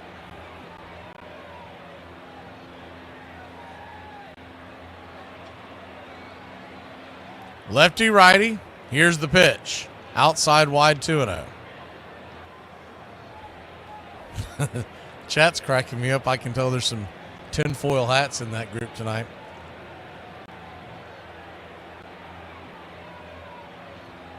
Not sure what that is. Alvarez was saying something stupid to Paez as he was coming around home plate, and Paez basically told him to shut up. It's kind of funny.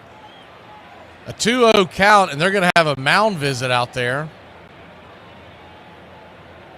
Alvarez is known for kind of being kind of a punk, and I don't know what he did, what he said, but he was talking smack to Paez as he was rounding the bases, heading to home plate. Probably said something about, you're still down by 6. All Paez has to say, you're losing the series 3-1. Like, what are you talking about? Runner at first, 2 outs. 2-0 pitch to Mookie is in the dirt, 3-0. So Peterson, you're not really pitching around Mookie, but it appears that way. Teoscar Hernandez stands on deck. That's not much easier either. The 3-0. 91 at the knees, 3-1.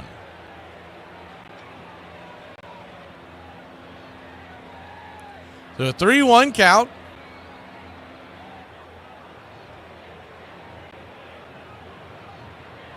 Here's the pitch. Swing! Fouls it back. 3-2.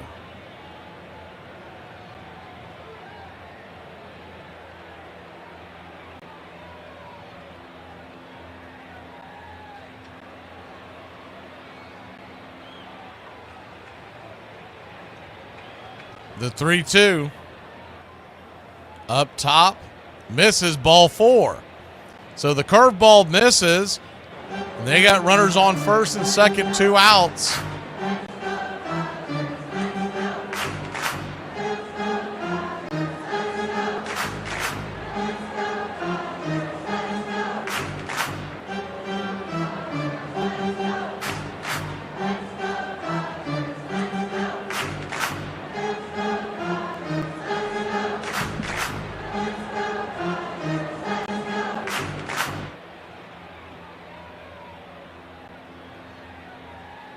Teoscar Hernandez comes to the plate. Hernandez 0 for 2. First pitch, outside wide, it's 1-0.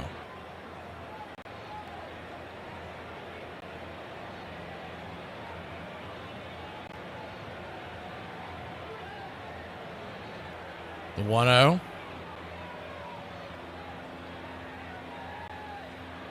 Here's the pitch, swing and a miss. Sinker down the pipe, it's 1-1. Freddie Freeman stands on deck. Peterson, by the way, 74 pitches here in the 4th. So you may be getting a little gas. You got to keep an eye on that if you're the Mets. The 1-1. Swing and a miss. Chase it off the plate. 1-2. Hernandez really has not swung the bat well in this series. I thought maybe you were going to see him dropped in the order, but they're still believing in him. The 1-2 count. Runners at first and second. Here's the pitch, high and out of the zone, 2-2. He's trying to hit that outside edge, but that was more like a pitch out.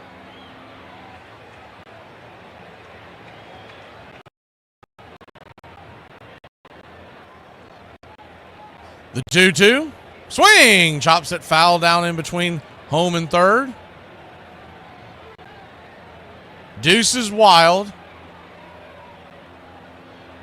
Dodgers trail 8-2. 2 on, 2 out. The 2-2 pitch. Hernandez 0 for 2. The Deuce is wild delivery. Outside wide, ball 3. So now 2 guys with very good speed are going to be on the move. A long single could score Mookie and Ohtani. Freddie Freeman looming on deck. The payoff pitch. Misses high, ball 4. So the bases are now juiced. Mets manager Carlos Mendoza is coming out of the dugout, and he's going to make the change. He made the signal with his right arm. I don't know if they're going with the righty, but that's what he pointed with. We'll be back in a flash. Mets go to the bullpen, leading 8-2.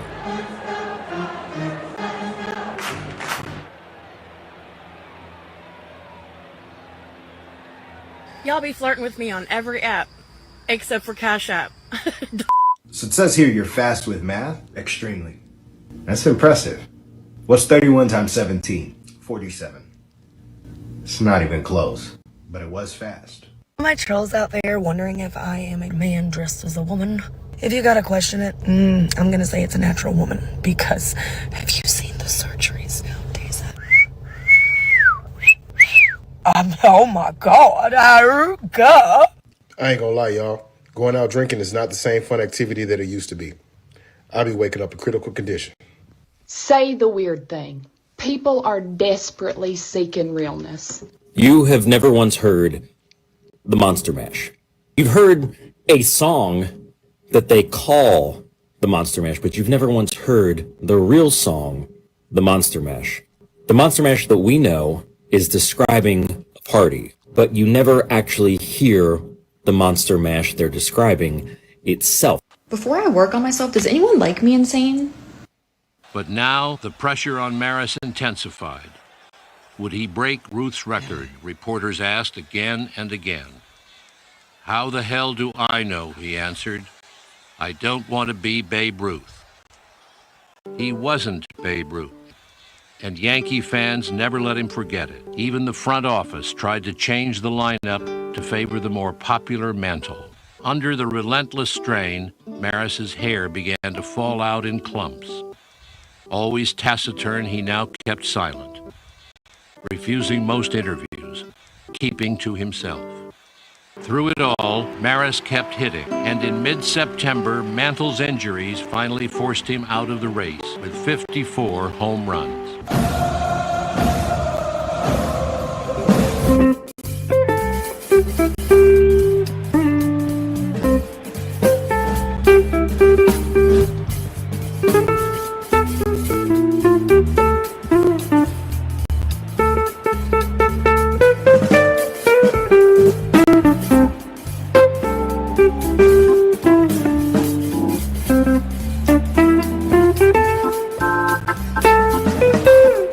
Welcome back. First pitch on the way to Freddie Freeman from Reed Garrett. They did go to the right-hander. It's high and out of the zone. It's 1-0. The 1-0. Bases loaded. 2 outs. Big spot here for the Dodgers, trailing by 6. The 1-0. Right there for a strike. Tight sweeper. 1-1. His sweeper is really more like a cutter. Has cutter movement. Almost like an old school slider. The 1-1. Outside wide. 2-1. 98 mile an hour, but well off the plate.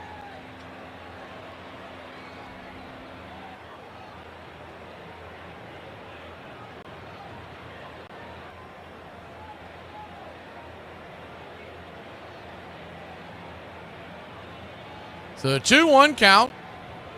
Swing, sliced it foul down the line, 1-2.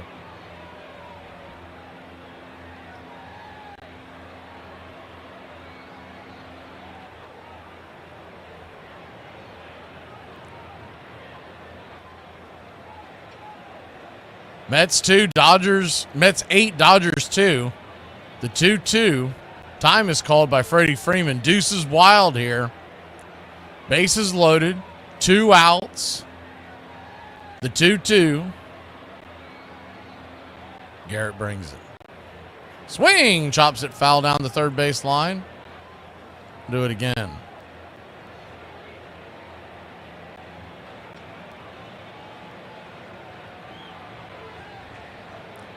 The 2-2.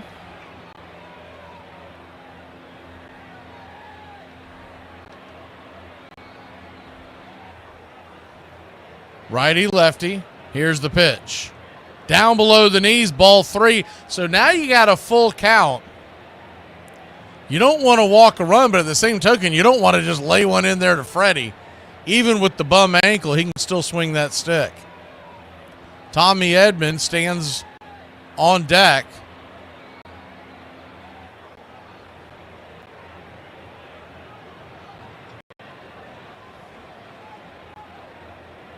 Freddie steps out of the box for a second.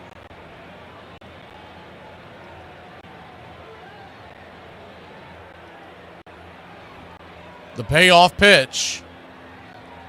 Caught looking, strike 3. Freddie trying to work his way aboard. You got to swing the bat there if you're Freddie Freeman. I know what he's trying to do, but that pitch was too close to call, and he's been calling those wide strikes. I'd say that one probably hit the zone, but nonetheless, when you're trailing by 6 with the bases loaded, it's not time to get cute and try to work your way aboard. We'll be back in a flash. This portion of the show is being brought to you by Ed's Almost Good Beer. Remember, Ed's Almost Good Beer was brewed in God's country when God wasn't looking. Hey, Braves Country, this is Mac Magee with Braves Country Radio. We are bringing you pitch by pitch, play-by-play of your Atlanta Braves all year long. Please like and subscribe today. It's free, and it helps us bring you more of the game we all love. Braves Country Radio, your home for the classic call of Braves Country Baseball.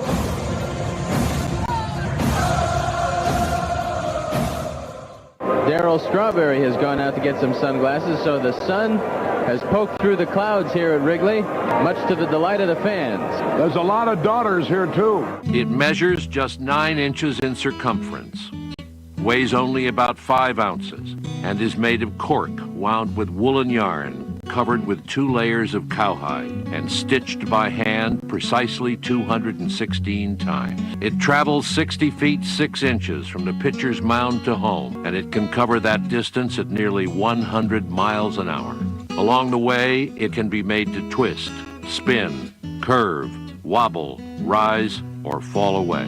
The bat is made of turned ash, less than 42 inches long, not more than 2 3/4 inches in diameter.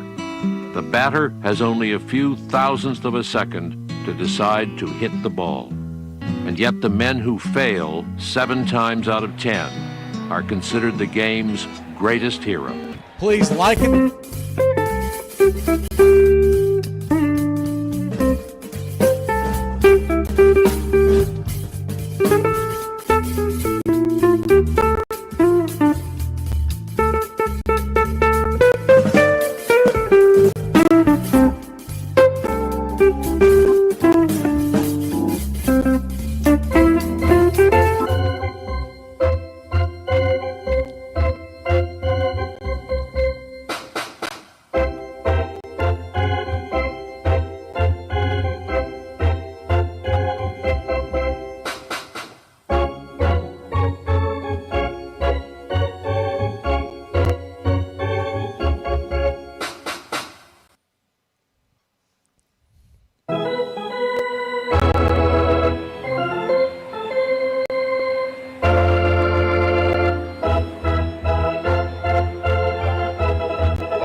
Welcome back. Pete Alonso, the batter, already with a 3-run home run to his name. Swings at the first pitch and bangs it down the line. Foul. It's 0-1. Brent Honeywell, former Tampa Bay Ray top prospect, is in the game. Jack Flaherty spit the bit. He is gone after 3 innings. The 0-1. Whoa! Inside gets Pete Alonso in the left arm. Ricochets back behind home plate. He'll head on down to first. He got hammered with that pitch. It was a four-seam fastball. It drifted inside and got him right in the left bicep area.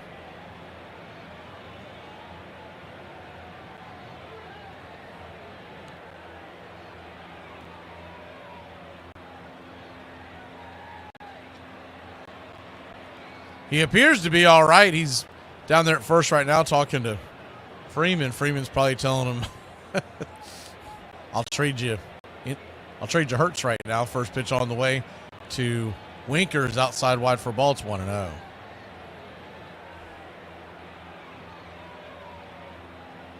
The 1-0.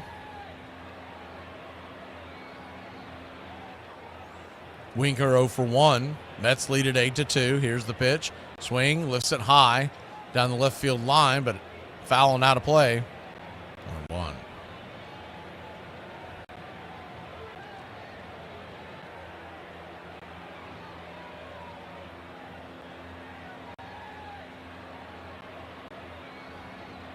So a 1-1 count.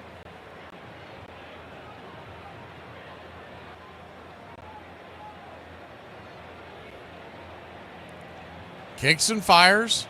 Inside, 2-1.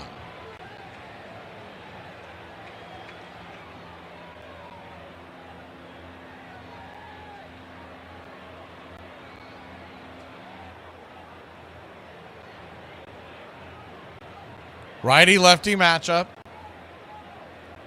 The 2-1 from Honeywell, right there at the knees. Good screw. Well, I don't know. They call that screwball. Looks more like a changeup, 2-2.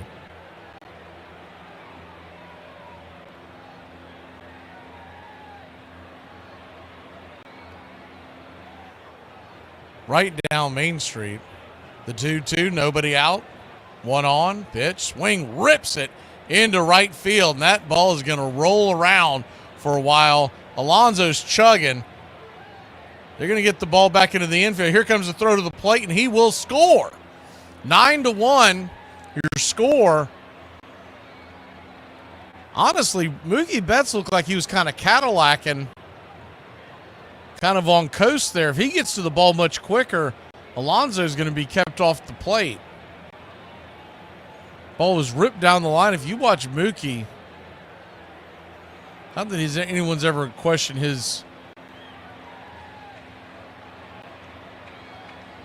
try, but he's not really going after it very hard. He just kind of, I think he just thought that Alonso wasn't going to be able to score, and Alonso cooked him. First pitch on the way. So that'll be a triple for Winker, an RBI triple. First pitch on the way is a swing and a miss strike. Marte, it's 0-1. The 0-1. Down below the knees, 1-1. 9-2 your score.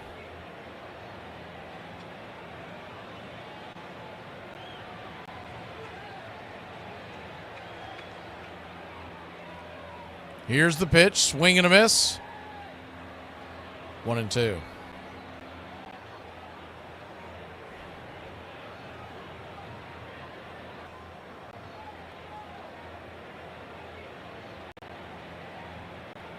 The 1-2. Swung on, chops it up the middle. Scooped up by Edman. He'll flip it over to first. Good 6-3 put out. Winker stayed put. Honestly, I think he probably scores if he goes.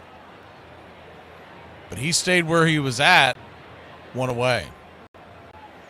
They had the infield in, trying to prevent any more runs. He had to slide to his left. Winker with pretty good speed. I think if he goes, he's going to, I don't even know if Edman would have thrown it home. First pitch on the way to Taylor is right there for a strike. It's 0-1. The 0-1. Oh, definitely underwater. There's a lot of baseball. With this offense that LA has, I just never count them out. The 0-1. That ball's going to hit. Another hit batter. Taylor gets hit in the same spot that Pete Alonso did, right up there in the upper arm. It was a screwball. Some of the Mets fans are Raising Cain, but there's no way that that was intentional.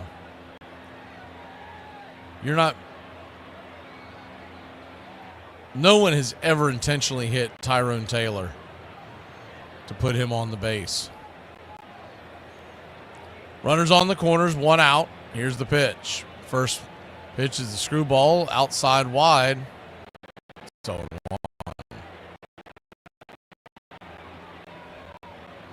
he hasn't had much control of that screwball. Formerly number one prospect in Major League Baseball, played for the... Is the 0-1. Misses wide. 1-1.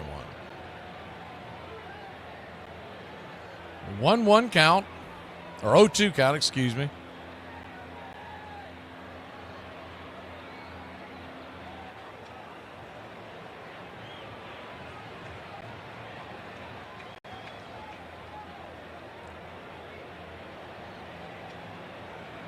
Mets 9, Dodgers 2.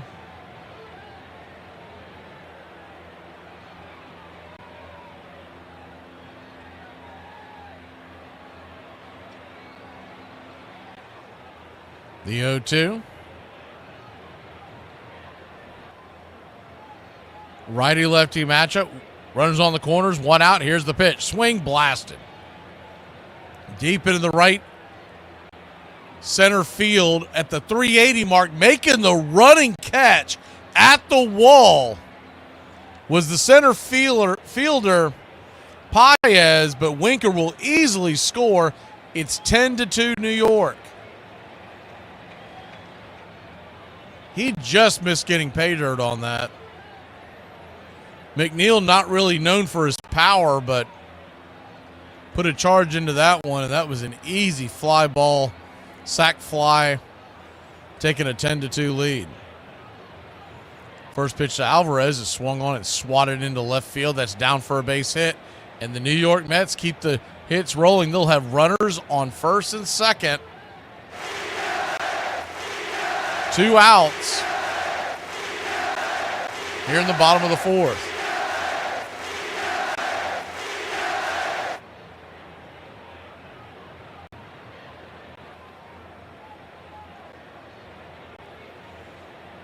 He went to the four-seam fastball on that one, and nothing's working for Honeywell. The Dodgers leading 10-2. You wonder how long they'll leave him out there. Dodgers trailing 10-2, I should say. First pitch on the way to Lindor is right there at the knees for a strike. It's 0-1.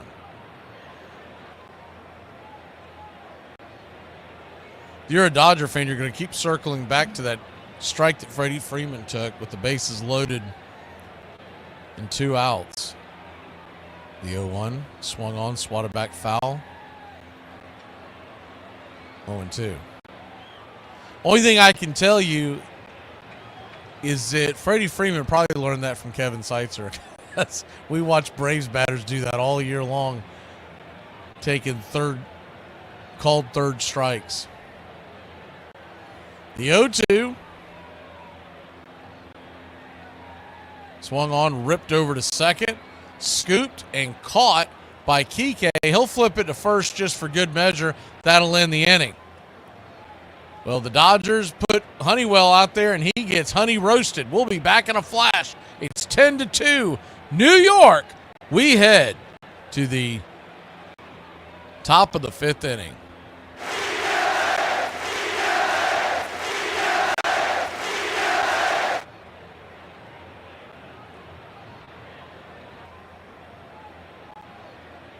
A woman in my section wants to know if we do anything gluten-free. What do I tell her? Tell her she's not allergic to gluten. She's just masking an eating disorder. 1 out, nobody on.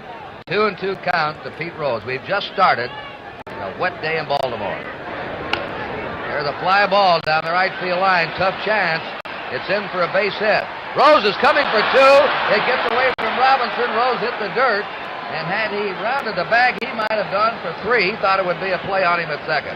Cincinnati's Charlie Hustle, Pete Rose, and this is the way Rose plays the game. Just 150% each and every time, whether the ball is there or not. This helpful instructional message from the National Association of People Who Have Trouble Walking and Chewing Gum at the same time.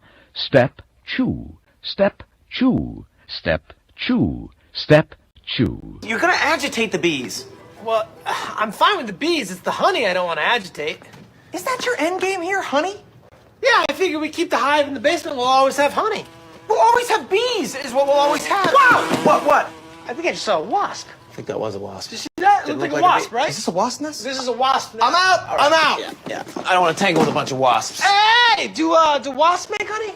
No, wasps do not make honey.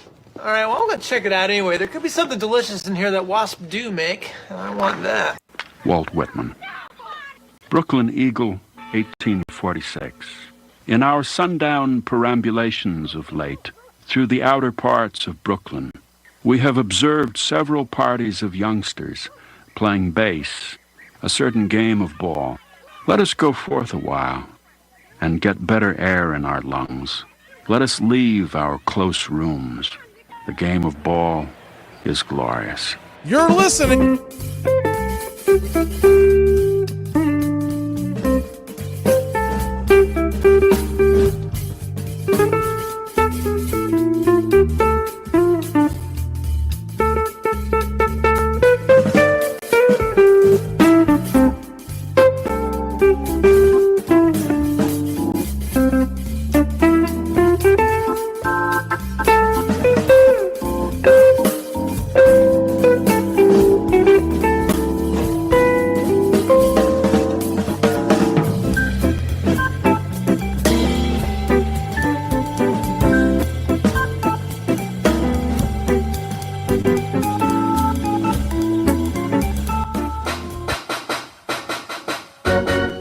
Welcome back.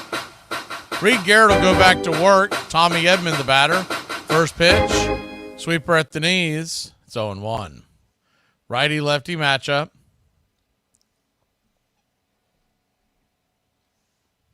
The 0-1. Brings it. Swing and a miss. 0-2.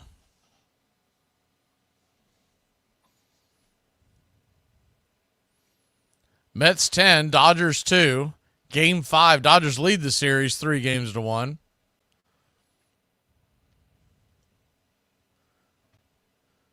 Garrett shaking off Alvarez a couple of times. The pitch from Reed. Down and away, 1-2.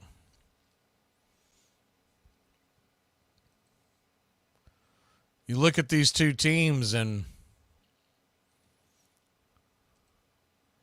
game number 6, if there is a game number 6, the 1-2 in the dirt, that ball gets away, bounces to the backstop, 2-2.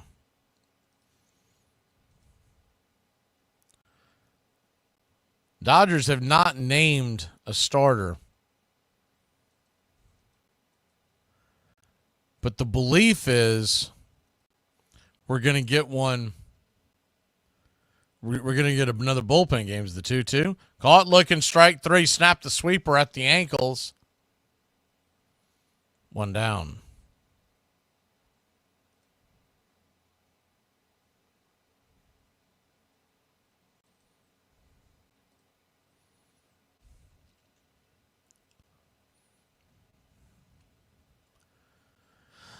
One down. Yeah, these playoff games go by really slow. If you haven't watched a whole lot of them, they've gone by really slow. First pitch on the way to Hernandez, swing and miss, strike. It's 0-1. There's a couple of reasons why. Number one, and it's the most obvious reason, pitch swung on, lifted high it'll go into the seats just past the dugout. On the first base side, Pete Alonso giving chase. So when you're doing one of these games during the regular season, you're very aware that it's a pretty tight 2-minute window for as the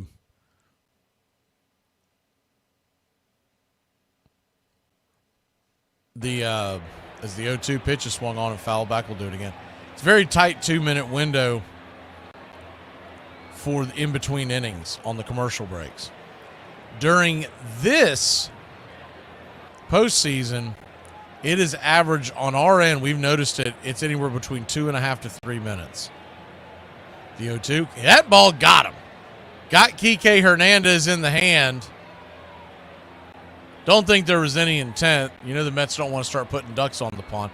He's walking towards the dugout, looking at his hand that got hit. He's taken off his batting glove.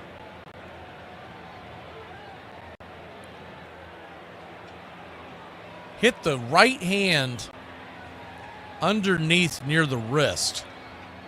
Oh, no, actually, it missed his wrist. It bounced off his forearm and went into his ribs.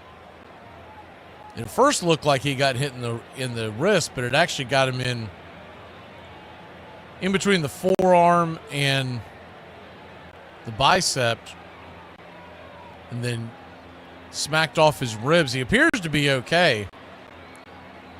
He was just asked by his first base coach, is he all right? And he gave a kind of one of those, yeah, I'm all right. Max Muncy now the batter.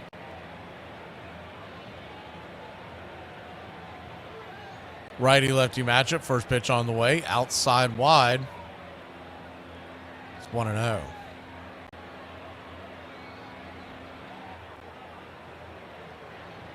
The 1-0.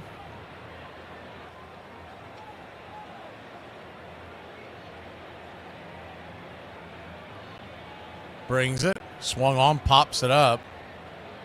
High in the sky. That ball will just get out of play. It smacked just over the screen. I don't know how many of those I've seen recently, ever since they put that screening in.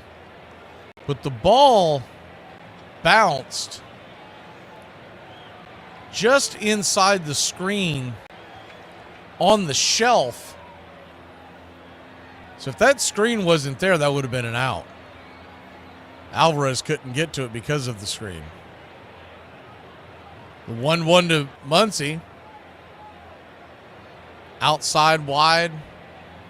2-1. Mets lead it 10-2.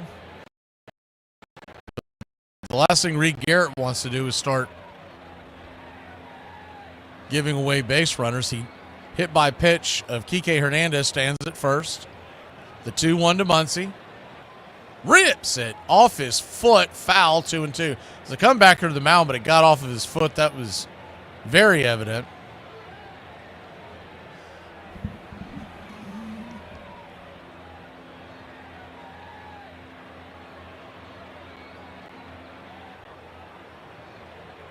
Mets 10, Dodgers 2.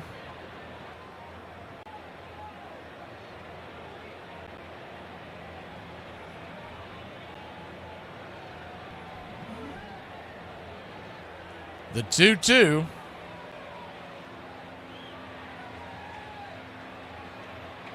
Garrett comes set. Muncy digs in. Swung on, chopped foul. We'll do it again.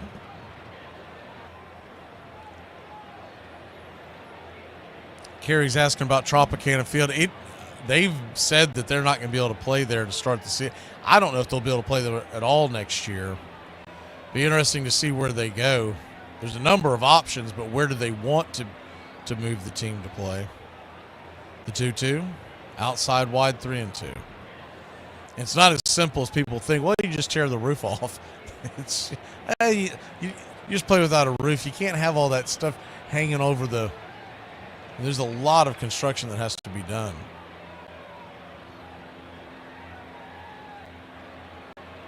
The payoff pitch. Swung on, lifted foul down the line, out of play.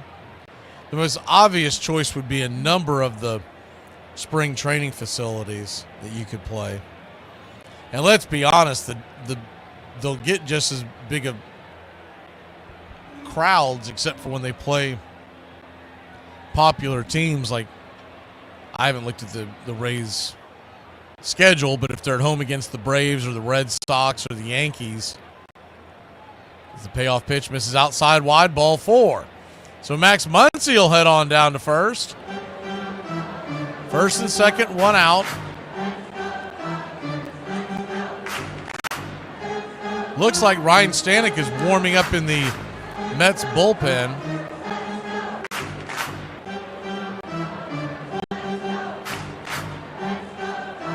Mets pitching coach Jeremy Hefner out there to talk to Garrett. He's at 24 pitches. That's kind of the limit of a pitcher like Garrett. Last thing they want to do is make this thing interesting.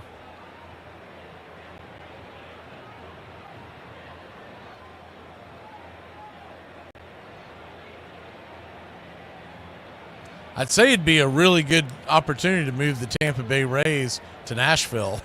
Let's be honest. Or Montreal. The two most obvious choices of the next teams that will get the next two cities that will get teams. While you're at it, go ahead and pack up the Marlins and move them as well. Will Smith, the batter. Righty-righty matchup. First pitch on the way. 93 up top. It's 0-1. Go ahead and move the Tampa Bay Rays to Montreal. Hear me out. Move them to Montreal. Let them play games up there. When the Rays fix their facility, just play a little half and half, or at least play 20 games up in Montreal. As the 0-1 misses outside wide, 1-1. Take the Miami Marlins, move them to Nashville. That way you keep the Marlins in the same division right down the road from the Atlanta Braves. So you actually have two teams that are close to each other, along with the rest in the NL East. The 1-1 to Smith, swung on, pops it up. High in the sky, bending. Will it stay in play? It will not. About 5 or 6 rows to the right of the first base dugout into the crowd, 1 and 2. And then if you put Tampa Bay up there in Montreal, they're literally right down the road from the Toronto Blue Jays, and a hop, skip, and a jump to everybody else in their division. The Red Sox, the Yankees, the Orioles.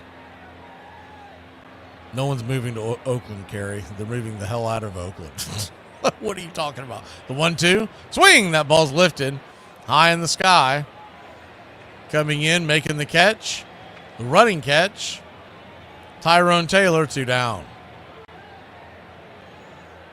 See, one of the biggest farces that's been put on the Major League Baseball fan is the idea that Oakland, in this day and age, is going to support a Major League Baseball team. There's a reason why Golden State has no desire to move to the Oakland area. There's a reason why the Raiders got the heck out of there, and there's a reason why the A's are leaving. First pitch on the way is a strike right down the pipe. It's 0-1.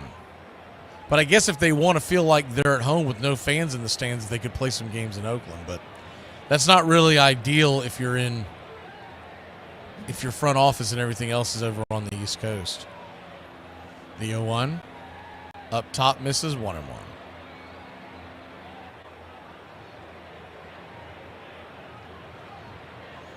1-1 count.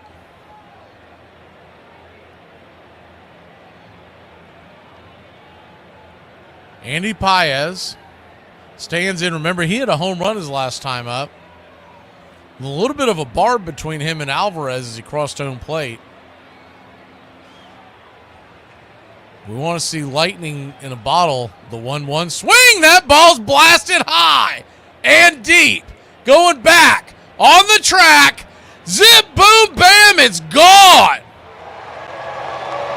Oh, here we go. Choke City. The New York Mets, once 10-2, now lead only 10-5. Andy Paez, his second home run of the game. And I'm sure he said something to the effect as he passed Alvarez of take that.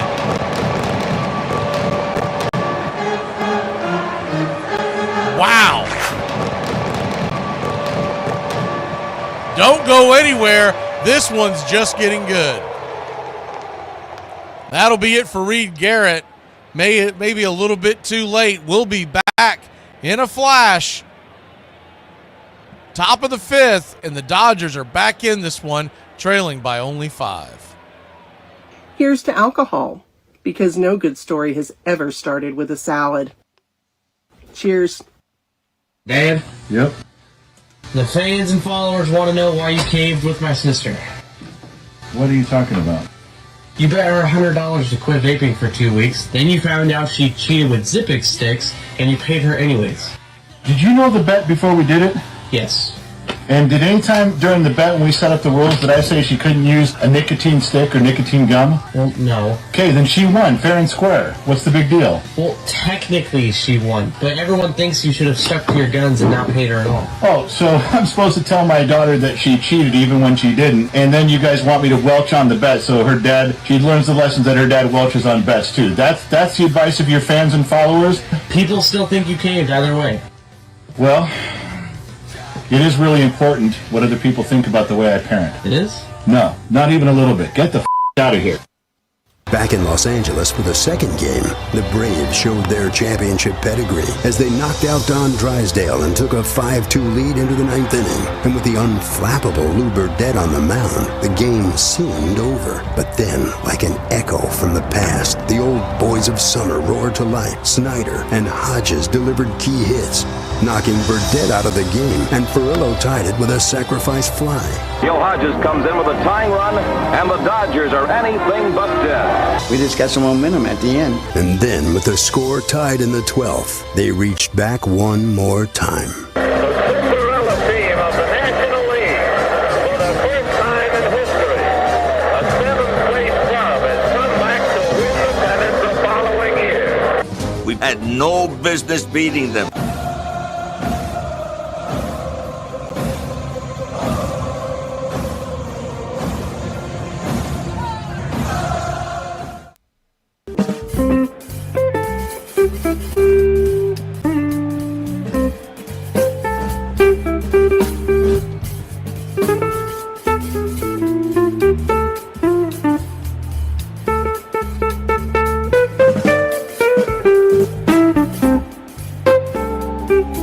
Welcome back. First pitch on the way to Shohei Ohtani is swung on and fouled back out of play. It's 0-1.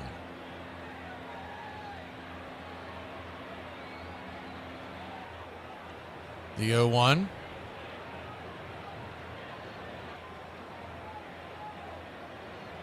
Kicks and fires, swung on, fouled down the line.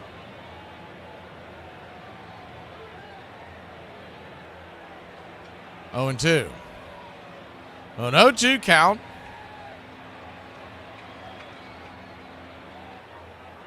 Yeah, that whole Oakland area, people are leaving there in record numbers. And it's why the Raiders, the A's, all of them are moving. The 0-2, high and out of the zone 1 and 2. And the idea that, well, they showed up and went to the games for a few games, handful of games this year to show that they could come out as the 1-2 swung on, pops it up. High. Will it stay in play? No, it will not. We'll do it again. But you look at the fact that they're near the bottom of the league in attendance over the last decade or so. From 2012 to 2019, they made the playoffs 5 times. They also made it in 2020, but obviously there were no fans in the stands in 2020 in Oakland. The 1-2. Outside wide, 2-2. They checked down the line, but he did not go. So fans that were being told one thing or another, it's just simply not the case.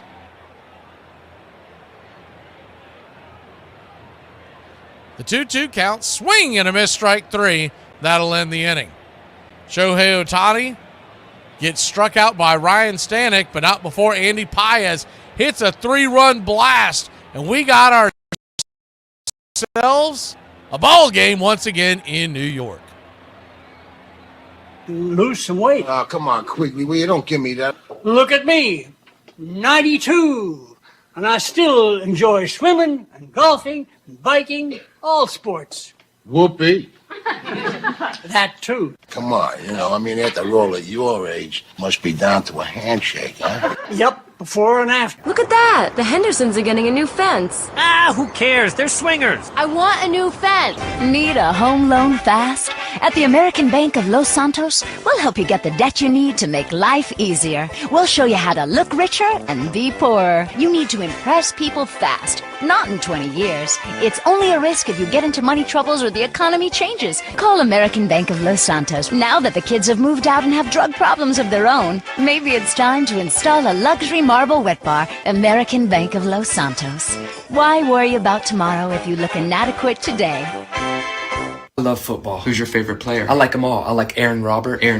Never heard of him. He was the quarterback for the Jets. So is Aaron Rodgers. He tore his Achilles. So did Aaron Rodgers. Who else do you like? I like TJ Watt. Watt. Whatever. I also like Christopher McCaffrey. Christian. Really? Me too. I turned my life over to the Lord back in like 2015. Memorize this one. What if God ruined your plans so that your plans wouldn't ruin you? That's so interesting that it would come out 90 feet. That somebody sat down, Mr. Cartwright or whoever, and said, hey, it ought to be 90 feet. It just sounded like a logical number. The fact of the matter is, in retrospect, if it were 88 feet, the game would be very different. Think of the plays at first base. Think of the double plays that wouldn't be completed on an 88-foot first base and second base. If it were 94 feet, we'd be throwing people out all over the place. Batting averages would drop remarkably. So if 90 feet was something somebody said, hey, that's a good number, that was a pick from heaven.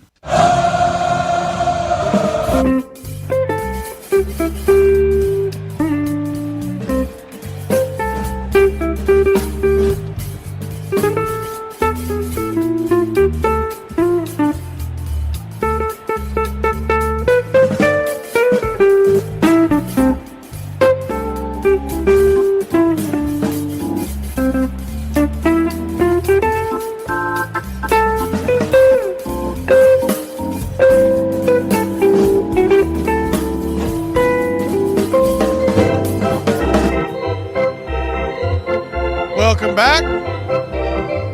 Dodgers have made this a ball game. Bottom of the fifth we go. Mets leading by 5 now, not 8. First pitch on the way. Honeywell is swung on, popped up high in the sky. Can of corn just past the third base line, making the catch in foul territory is Max Muncy for a quick out number 1. The other irony that you get from Oakland Athletic fans is when the Oakland fans complain about them leaving them and whatnot. It's not like the Athletics began in Oakland. First pitch on the way is inside to Vientos. It's 1-0. The Athletics came from Kansas City, and before that they were in Philadelphia for years.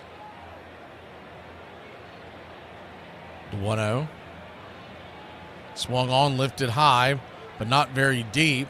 Drifting back, making the catch. Kike wanted it, but Paez will wave him off.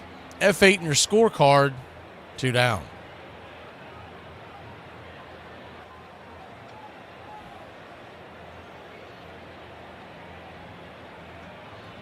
Two down.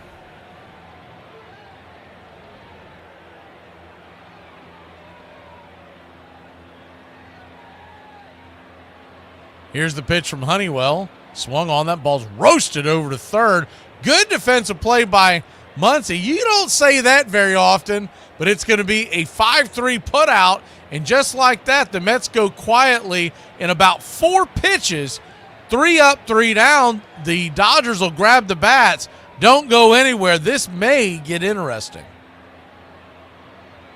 You don't like Drake? How could you not like Drake? Who's Drake? Who's Drake? Drake is good. I told you the Drake was bad. I hate the Drake. Now I want to ask you about, wouldn't you rather have this name spelled G-O-O-S-H, the phonetic spelling, rather than all the S's, W's, and Z's?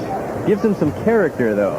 G-W-O-S-D-Z is the spelling, but it's pronounced Goosh. Well, his nickname is iChart, and you can understand that. It's about 72 points on the Scrabble board. Well, then he ought to make a great umpire when he retires as a player. Pitch a bit low. Goosh, he's been around. I remember that name with other teams. He's been with Walla Walla, Reno, Amarillo, Hawaii, and San Diego. That even's a count, a ball, and a strike. Did you go to many games in Walla Walla? I like the name of it. It's one of my favorite towns. Do you know what Walla Walla spelled backwards sounds like? Allah, Allah. You didn't know that? No, I didn't. I learn something every day working with you. How'd we get started on this silly stuff? You just robbed a house. You have all this great stuff that now belongs to you, but you got this annoying pang of guilt nagging at you. Well, worry no more, because your friends at Cell Block Greeting Cards have the answer for you. Introducing our new line of petty crime thank you cards. Before you smash and grab one of our cards and leave it behind on your next heist. Choose from any of these fine heartfelt cards like thank you for the plasma TV, or thanks for the PlayStation, alcohol, and penny jar, and don't use your toothbrush. For a limited time, introducing I'm still in the house. And many more sentimental petty crime thank you cards. Available at any back alley, shadowy parking lot, or armchair. Braves Country Radio, your home for the classic call of Braves Country Baseball.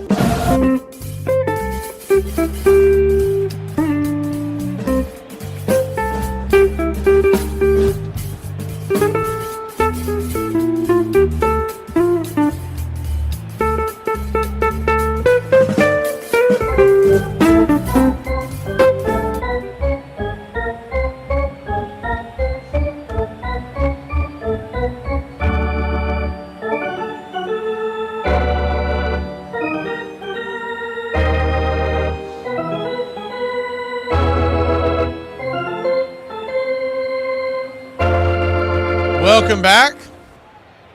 We got ourselves a ball game once again. It's a 5-run game going to the 6th inning, and the heart of the order due up for the Dodgers. Stanek fires the first pitch, fouled straight back. It's 0-1. Mookie Betts the batter. Mookie, Hernandez, and Freddie due up.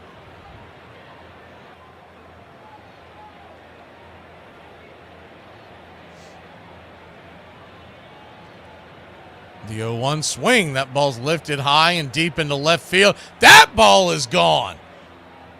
He clocked that one. A 10-6 ball game. And like I said a second ago, don't go anywhere. Mookie Betts' 4th home run of the season. Rock 'em, sock 'em, smoke 'em if you got 'em.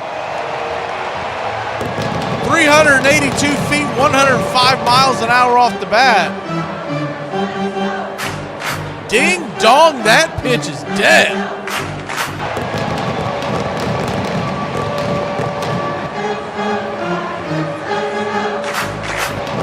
First pitch on the way to Teoscar Hernandez. Swing and a miss strike. It's 0-1.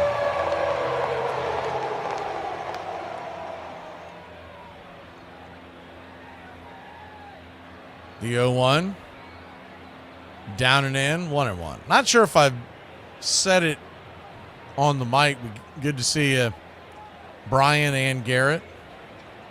I know these funky start times can be a mess. The 1-1. Swing and a miss. 1-2.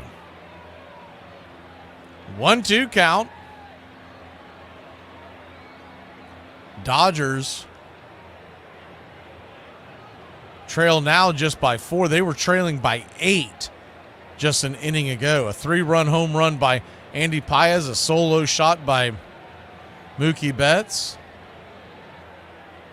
The 1-2. Outside wide 2-2. And if you're the Dodgers and you know you're up 3-1 and you were trailing 10-2 at one point, you're starting to feel like, hey, we're playing with house money. Let's make this interesting. If we don't win it, we'll take it back home. And you take the pressure off a team, sometimes you swing the bats just a little better. The 2-2. Swing and a miss, strike 3. Not for Hernandez. He has not swung the ball well here in New York. One away. I was a little surprised to see him all the way up at number 3 again. I thought they might drop him down below Freddie and maybe have either Freddie hit 3rd or have someone like Kike hit 3rd and Hernandez hit 5th. First pitch on the way to the cleanup hitter, Freddie Freeman, is a swing and a miss strike. It's 0-1. Freddie struck out looking with the bases loaded his last time up. Imagine if he would have came through in that at bat. The 0-1. Swing and a miss. 0-2. Freeman and Hernandez, that 97, 98 mile-an-hour fastball by Stanek, they look like they're standing in mud swinging at it. The 0-2, 98 misses high, 1-2.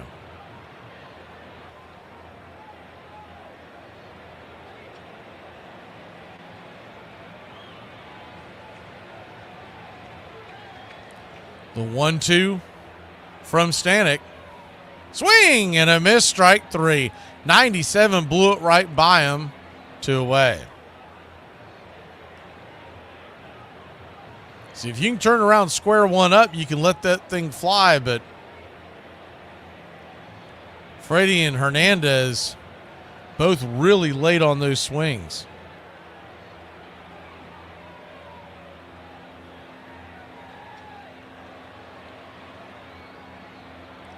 Tommy Edman, the batter, first pitch. Up top, misses high. It's 1-0.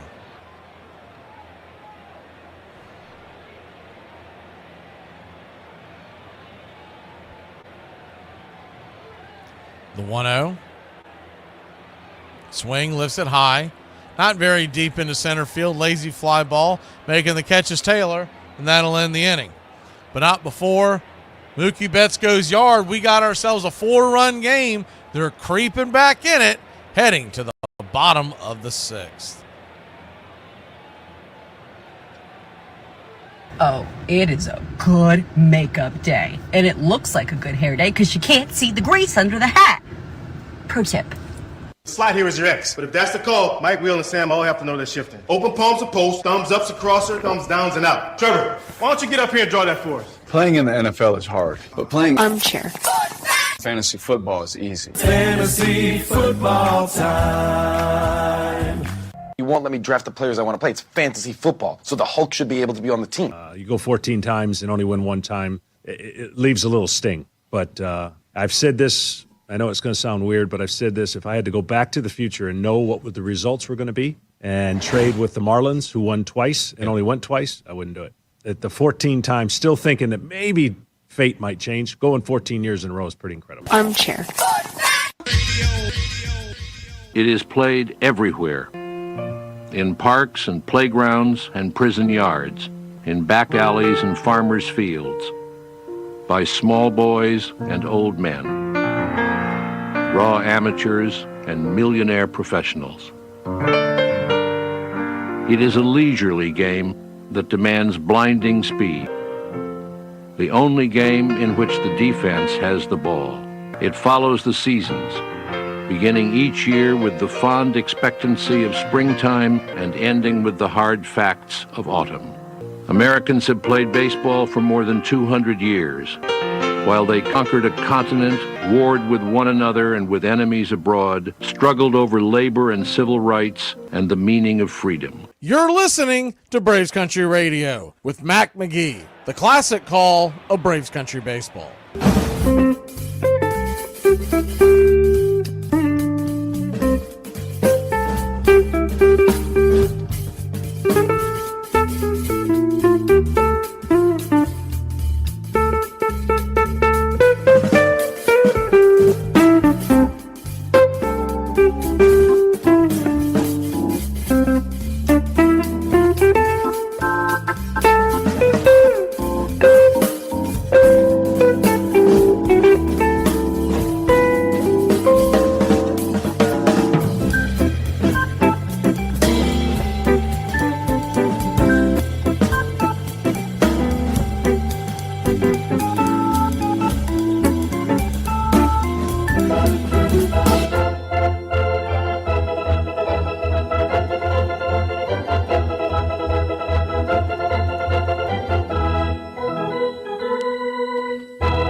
Welcome back. First pitch to Winker is off the plate, wide for a ball. It's 1-0. Honeywell is back out there. Remember, he had just a 4-pitch inning, his last inning out there. The 1-0. 94 misses wide, 2-0. Winker, Marte, and Taylor due up. McNeil, if anybody gets on. The 2-0 from Honeywell. Swing, fouls it away.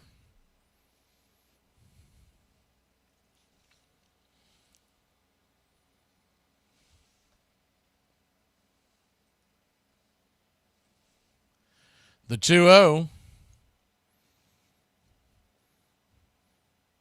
Honeywell brings it, swing and a miss up top. Right in his kitchen, 2-2.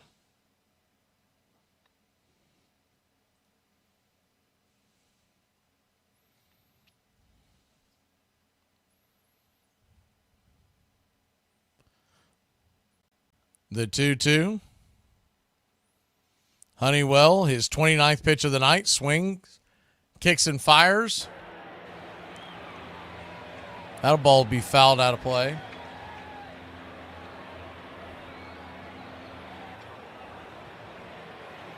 So a 2-2 count.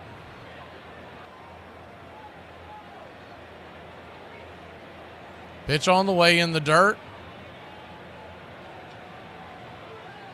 That ball's going to hit him in the foot, and he'll head on down to first.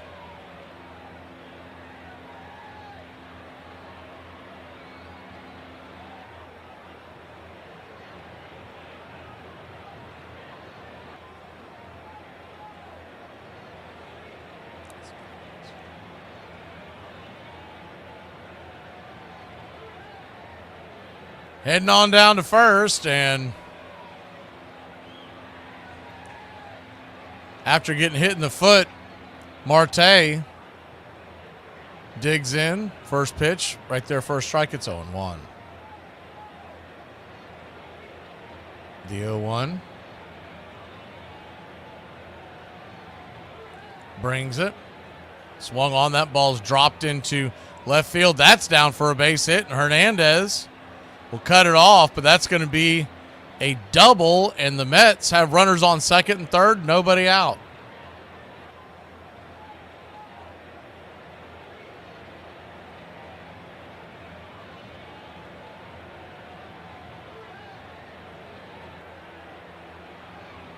Hard hit ball roasted in the gap, and Honeywell back to his ways. He had that one inning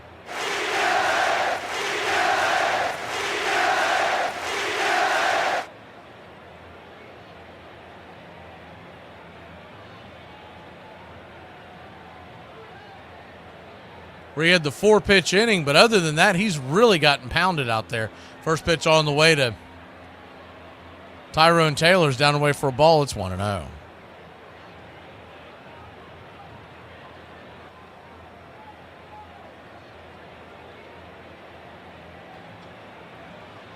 The 1-0. Kicks and fires. Swung on, pops it up. High in the sky.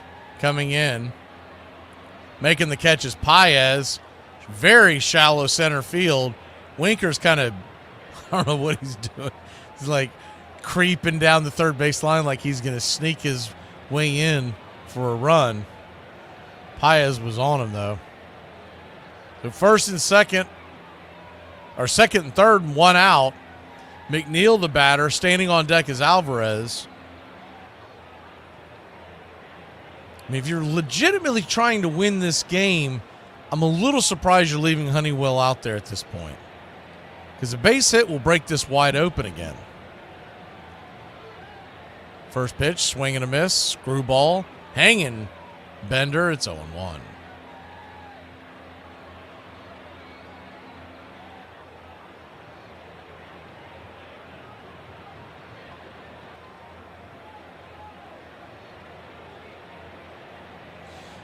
The 0-1. Swung on, pops it back foul, 0-2. And they may get lucky and get out of this, but Honeywell has not pitched well. He had the quick inning last inning, but that was really just because the Mets were swinging at the first pitch they saw in the strike zone.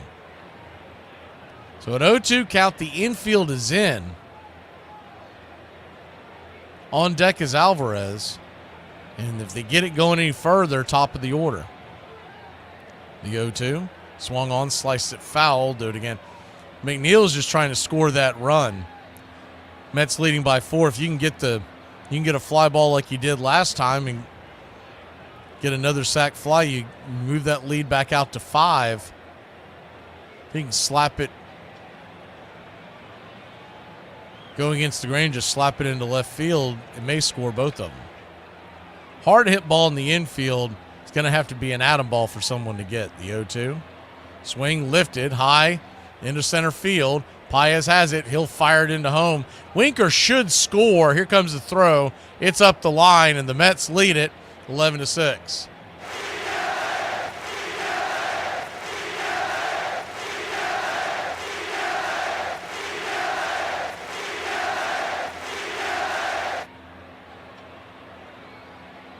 He was sitting dead red, and all he was trying to do is get a ball to lift into the outfield to get that run home. So the Mets lead back up to 5. Alvarez, the batter.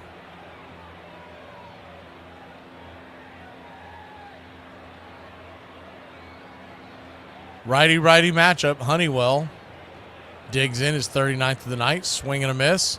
Slider on the outer edge. It's 0-1. You got the day off, too, tomorrow. But if you're the Dodgers, what you're looking at is you're probably hitting a bullpen game on Sunday. And if that's the case, the guys you really want to use, and you might want to use them multiple innings, you might be staying away from them unless this game gets within 1 run or a tie. The 0-1. Swung on, hit high and deep down the right field line. If it's fair, it's gone. Just foul. And I mean just foul. It took a right turn down the 330 mark. Just missing the foul pole. In fact, the wind might have pushed it. The wind is howling out towards right field from center. That wind might have pushed it left.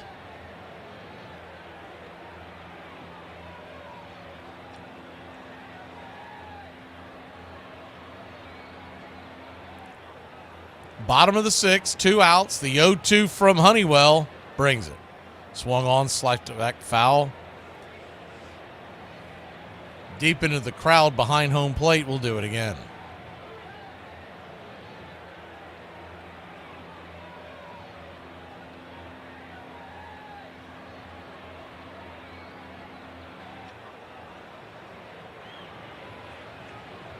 The 0-2 from Alvarez.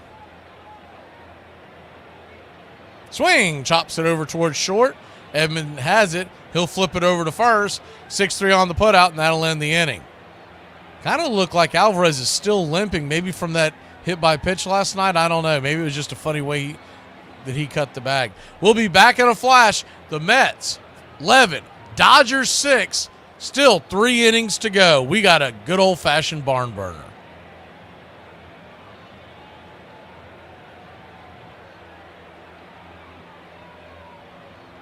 I had a first date planned for Friday. I showered. I did my hair. I looked good. And then I sat in a restaurant for a half hour waiting for him, and he never showed up. He then called me 2 hours later to let me know that his dad was in the hospital. And then he called me after that to tell me that his dad wasn't actually in the hospital and that he lied. He then proceeded to leave me about 5 or 6 additional voicemails. It's been an hour, and I haven't really heard from you, which I don't think is very cool. I talked to my friends, and they said I should have heard something from you by now. Super honest with you, and I just don't think that it's fair that you're not calling me back. It's not cool, you know. Not cool. I'm starting to rethink things, and I don't know. If I don't hear from you in the next, 30 minutes, I'm sorry. I just don't think it's going to work out. I'm up. Biggest pick of the draft. 5th pick, 6th round. TJ Hoshimazode. Yes. Lock it up. Who? What? TJ, how's vanilla? All right. TJ, who's your mama? Fantasy Rule 17. Know how to pronounce your draft picks. You mean TJ Hushmanzada from the Bengals? Put him on the board. Hoshimazole. Got it. Championship. Fantasy football time. Fans are on their feet, rooting for Jack Morris. And he takes a little walk, and you can understand it. He doesn't want to do anything in a hurry. A pitch away from a no-hitter. 1 pitch. He had a 2-2 to Lazinski, and then walked him. And he is 1-2 to Kittle. Got him swinging, and he has his no-hitter. Braves Country Radio, your home for the classic call of Braves Country Baseball.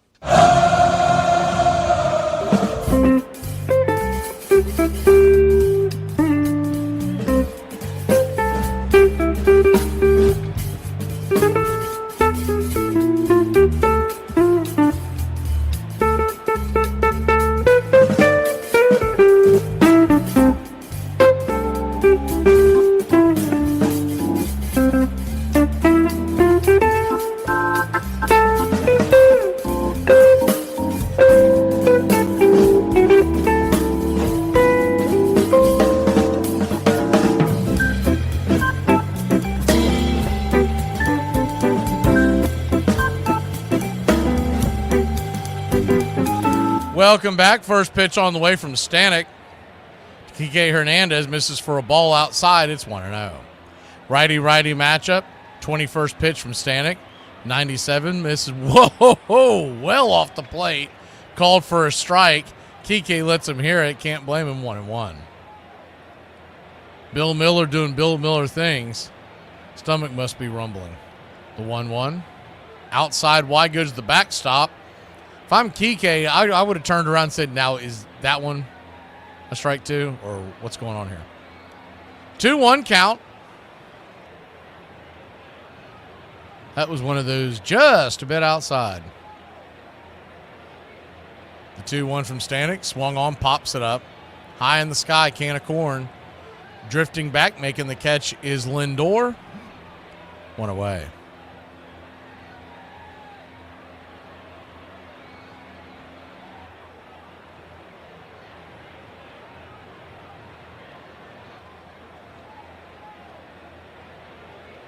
One down. Max Muncy, the batter now.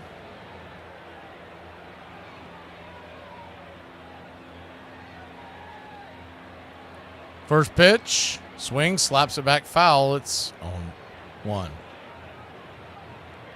The 0-1. Now, you got Edwin Diaz well rested. And they could, in theory, use him for 2 innings. But that hasn't turned out well this year for Diaz. He comes back for that second inning. He normally spits the bit. So the Mets are trying to keep him for the 9th inning. The 0-1 down and in. 1-1. Doesn't matter what the score is, you're going to see Diaz tonight. Because even if the Mets have a huge lead, they got to get him some work. They haven't seen him all week. The 1-1. Swung on, pops it up. High over towards the first base dugout. Bending, out of play. 1-2.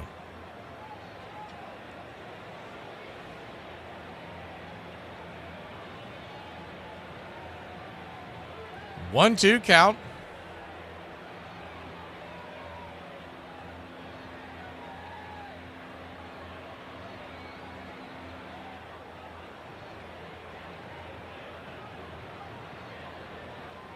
Stanek at 27 pitches.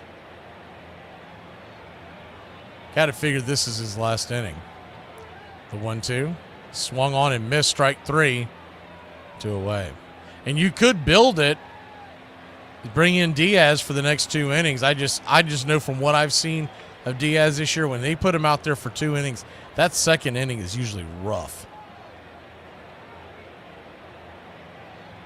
And that's all just from him coming back from the injury. Before that Achilles tear, I mean, he was lights out, and if you put him out there for 2 innings, he normally did well in that 2022 season. But to be fair, that's the only season he's dominated. Prior to that, there were a lot of Mets fans who were trying to get rid of him. First pitch on the way is 4-seam fastball, misses high to Gavin Lux. It's 1-0. The 1-0. Kicks and fires. This is outside wide, 2-0. 2-0 count. Lux pinch hitting for Will Smith. The 1-1, swing and a miss, 1-2.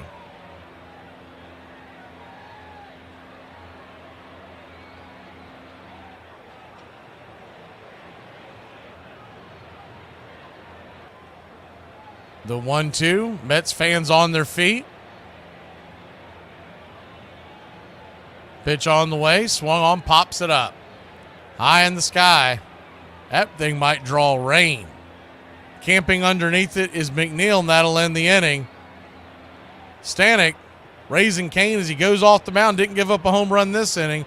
Mets lead it by 5. We go to the bottom of the 7th.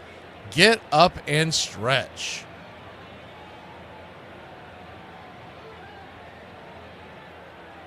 All right. I can't see you. Let me hear you.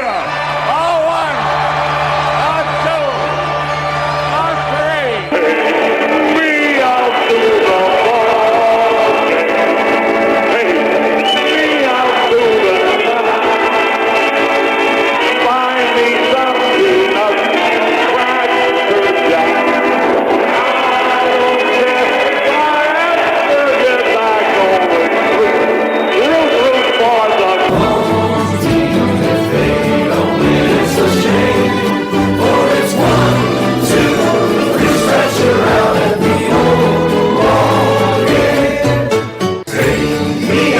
the ball game. Me out to the top. Find me something up Cracker Jack. I don't care if I have to get back on the street.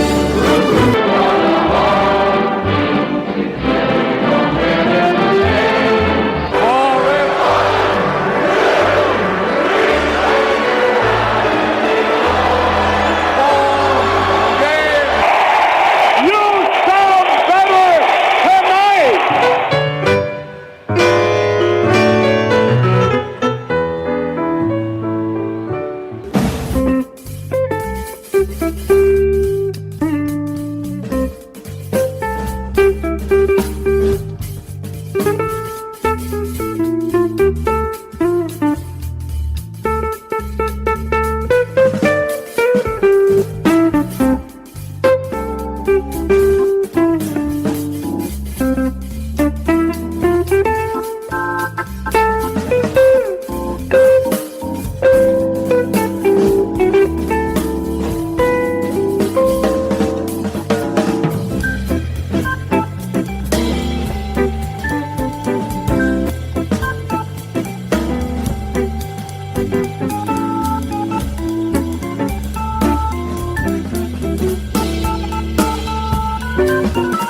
Welcome back. Francisco Lindor takes the first pitch from Honeywell once again outside wide for a ball. It's 1-0. Mets lead at 11-6.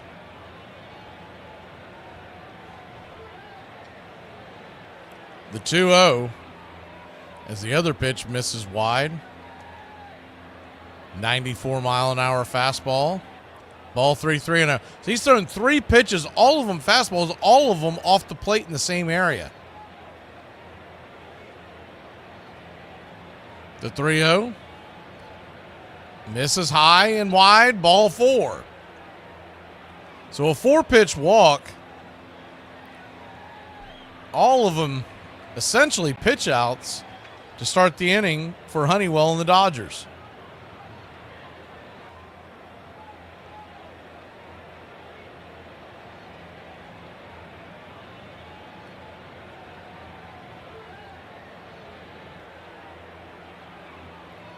First pitch on the way. Yeah, well, they're going to throw her to first. They got him. Francisco Lindor got stuck with his hand in the cookie jar, and they picked him off. That is not a good look. Up by 5 in the 7th, and you get picked off. He got picked off by a mile. He was bouncing back and forth.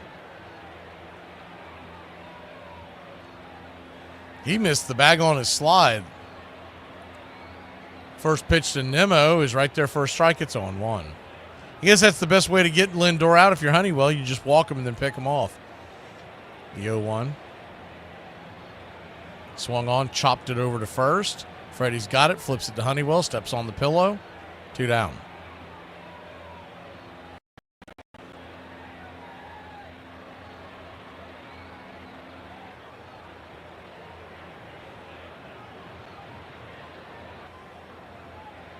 Two down.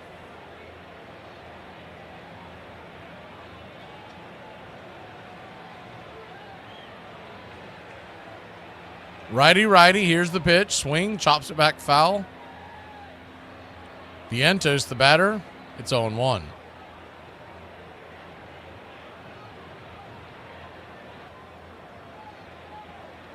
The 0-1. Swung on, lifted. Into center field, coming in, running, making the catch is Paez. That'll end the inning. So with the pickoff, it's 3 up, 3 down. It looks like they're going to try to get 2 innings out of Diaz. This will be interesting. See if he can do it this time. The Dodgers trail 11-6, heading to the top of the 8th.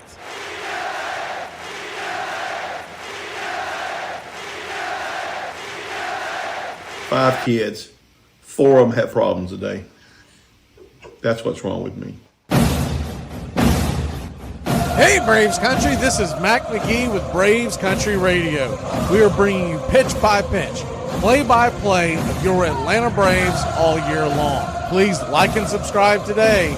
It's free, and it helps us bring you more of the game we all love. Braves Country Radio, your home for the classic call of Braves Country Baseball.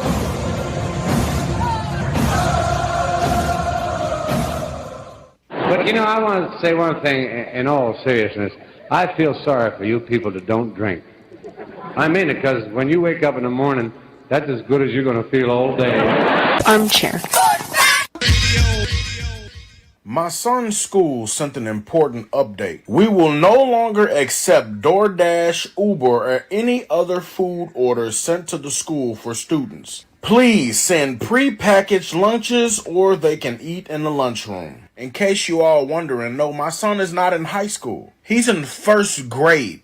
What kind of lives are y'all leading? Y'all have been sending so much food through Uber Eats and DoorDash that the school had to shut it down? I don't care what y'all say. I don't want to hear nobody else come on this app and talk about how broke y'all are and y'all can't pay y'all bills. I tell people this all the time. You might think I'm crazy when I tell you this, but the easiest place to hit the day is the big leagues. It is, and I'll tell you why. You make the big leagues. The lights are better. The umpires are better. Pitching control is better. And maybe most importantly, you're facing the same guys year after year after year. They don't get better. They don't change their philosophy.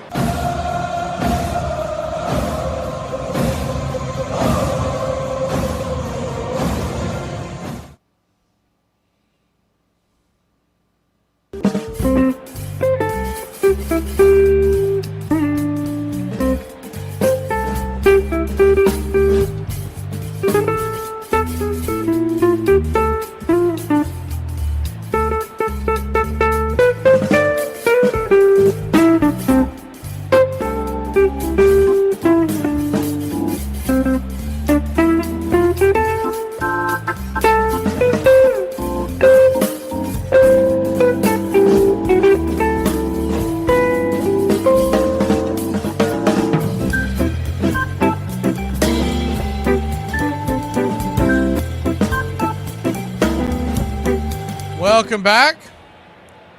It will be Diaz. First pitch on the way is inside, called for a strike. It's 0-1.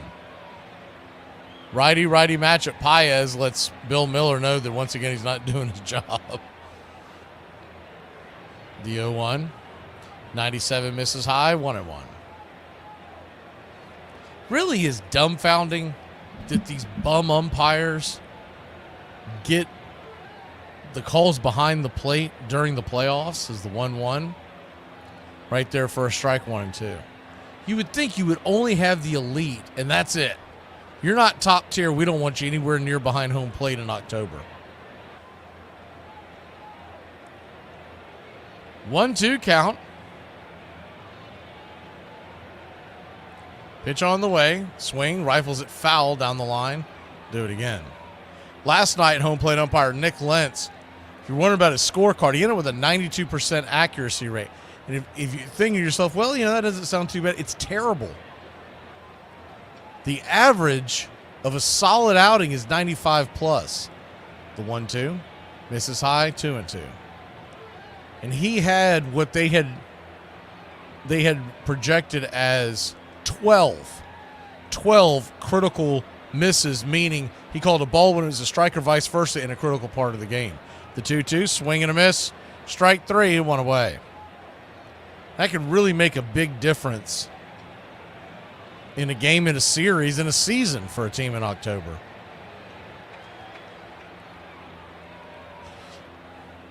Sunday's game, as it is right now, it's going to be Jordan Baker, and he is not good. I don't know how they come up with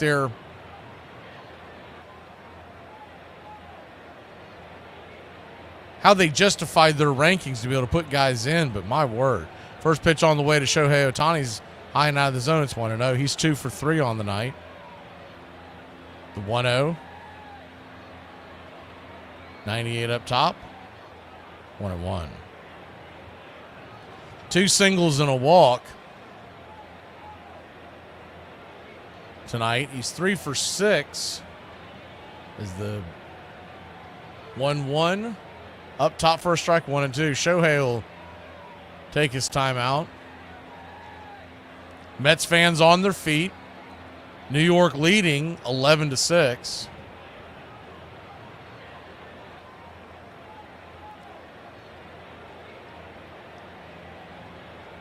Righty lefty.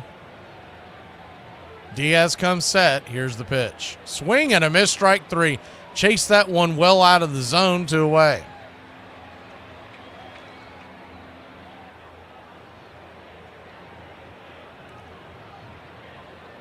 Two down.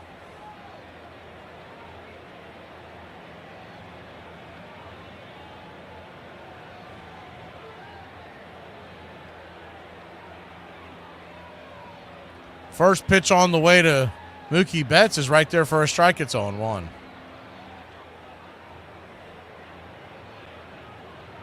The 0-1. 99 up top, misses, 1-1.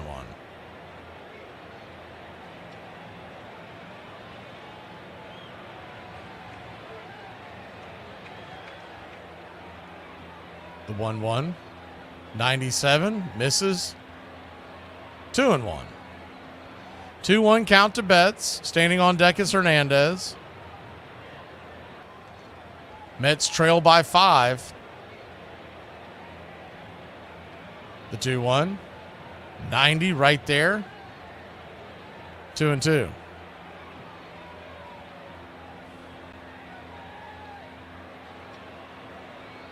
The 2-2. Swing, rips it over just past the mound, but getting on it is McNeil. Will flip it to first. To Alonso, and that'll end the inning. 3 up, 3 down. That's usually what you see out of Diaz. The question will be, what does he do in the 9th? He hasn't done well for that second inning. We'll be back in a flash. Mets lead it by 5. America is a nation that can be defined in a single word. I was going to put him... 1-1 pitch. A long drive to right. Ramirez turns to the track. She's gone. Day of justice. All is forgiven in Atlanta. Baerga is 0 for 3. Left center field. Grissom on the run. The team of the 90s has its world championship. God would never let me be successful. He'll kill me first. He'll never let me be happy. I thought you didn't believe in God. I do for the bad things. The ref wants to fight. See him? He's like, fight me. It's offsides. Right, they're on his side. He's like, oh, no, he's calling offsides. Oh, I didn't know. Cussing. No, it's a false start. Oh, false start. Same thing. It's not the same thing. Oh, okay. It's my first time.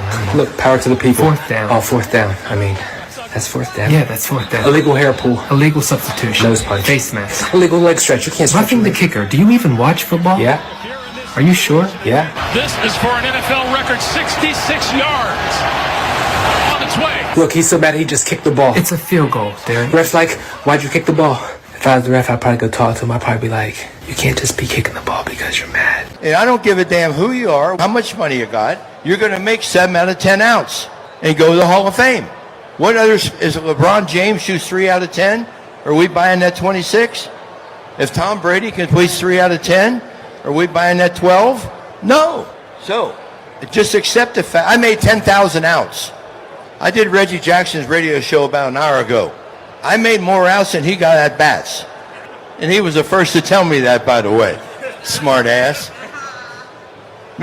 He told me it was Mr. October. I said, Reggie, listen, I was Mr. April, May, June, July, and August, and September.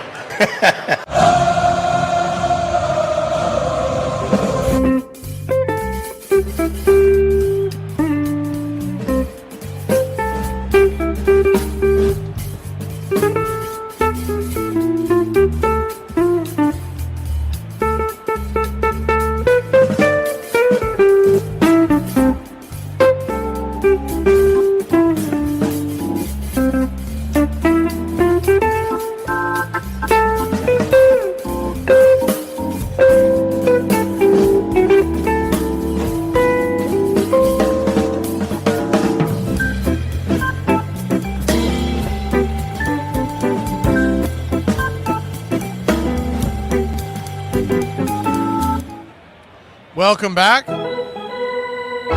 Lonzo, the batter, first pitch on the way from Honeywell. He's up top for a ball. It's 1-0. So Honeywell's being asked to finish this one out. 51 pitches in. Righty-righty matchup. Brings it. Swing and a miss.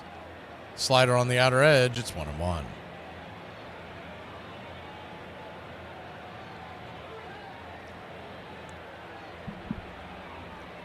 The 1-1 swung on, fisted into center field. That's going to get down for a base hit past the outstretched glove of Hernandez. And the Mets have the leadoff runner on with nobody out.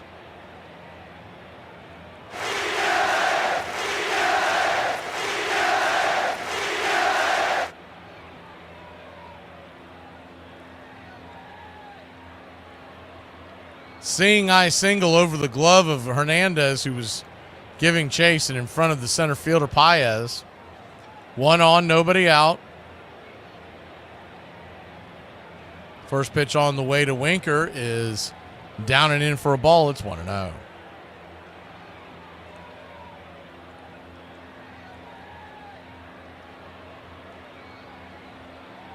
The 1-0. Kicks and fires. Swing and a miss, 93. 1-1.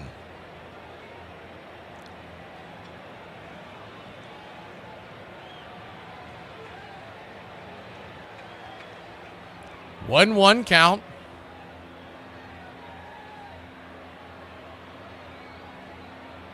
Here's the pitch from Honeywell. 2-1.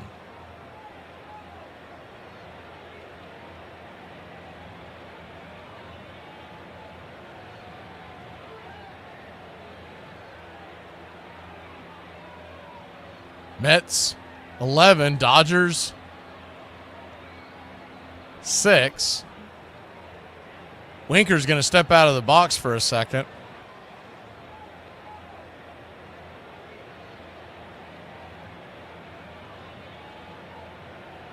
Same two teams Sunday night. If there is a game 7, we'll have it right here. Out of town for a wedding this weekend, so will not have game 6, the 2-1. Right there on the outer edge, 2-2. If it was Braves versus somebody, we'll make it happen, but not lugging all that stuff to bring a game on Sunday night. The 2-2. Plus, we've seen the numbers when it goes up against Sunday Night Football. The 2-2 pitch, swung on, fouled it back out of play. We'll do it again. There is another Mets broadcast this season for this channel. It'll be Monday, 8:08 first pitch, game 7.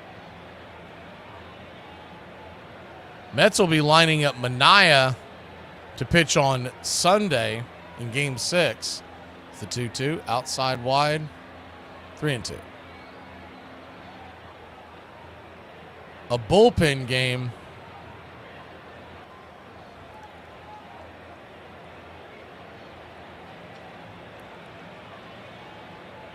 for the Dodgers, most likely. The 3-2. Swing! That ball's ripped into right field over the head of Mookie Betts. It'll come off the wall. Alonso got kind of a late start, and Winker, my God. I thought I'd seen Marcell Ozuna hit some long singles. He's at first. Pete Alonso was chugging. He went about halfway and then had to kick it into gear. We know he doesn't run well, but he was definitely busting it. Winker stood and admired it. He thought the ball was going out. And by the time he got it into gear, the ball was coming off the wall, and he only got to second. It's a little bit of Cadillacing by Winker. They're going to pinch run for him.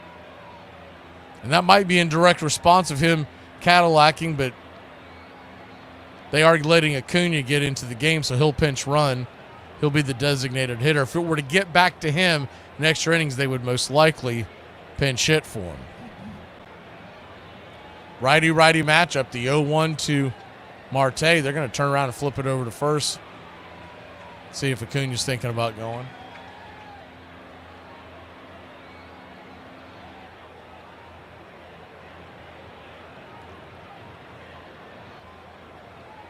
The 0-1. Outside wide, 1-1. Kerry says it's going to be a Subway series. That's a pretty long subway from Los Angeles to New York. They got a very small time to build that, but okay. The 1-1. Swing! That ball's lifted into center field. Acuna was going. He'll go first to third, and the run will score. It's 12-6. The Mets have doubled up the Dodgers here in game number 5.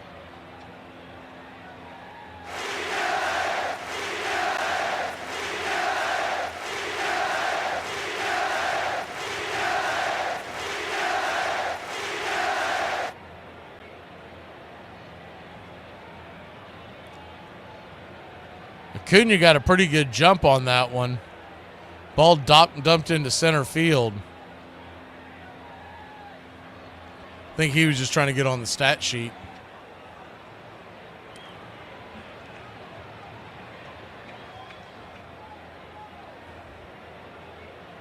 (12-6) the score. Winker and Lindor over there hugging and making out or something. I don't know what's going on in that dugout, but after he got pulled, I think that's Winker. That may be McNeil.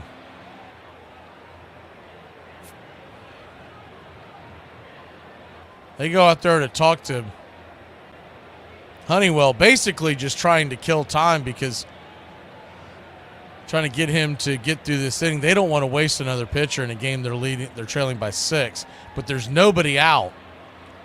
Runners on the corners. Here's the pitch. Swing and a miss to Taylor. It's 0-1.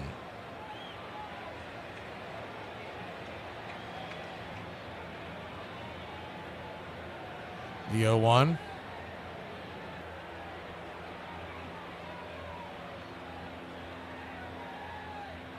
Kicks and fires. Down and away. 1-1.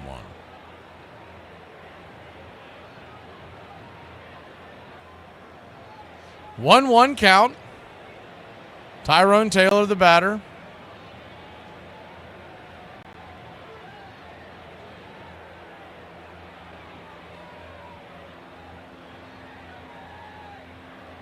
Yamamoto would be lined up for game 7 for the Dodgers. The 1-1. Inside misses. 2-1. Remember, the Dodgers went with a bullpen game in game 2 and got obliterated. It'd be interesting to see if they go with Brazier again. He's not good. His numbers aren't good. I haven't been impressed by him. A little surprised he was their opener. The 2-1. Swung on, chopped back to the mound. It's going to be a double play. So score in your scorecard a 1-6-3 double play.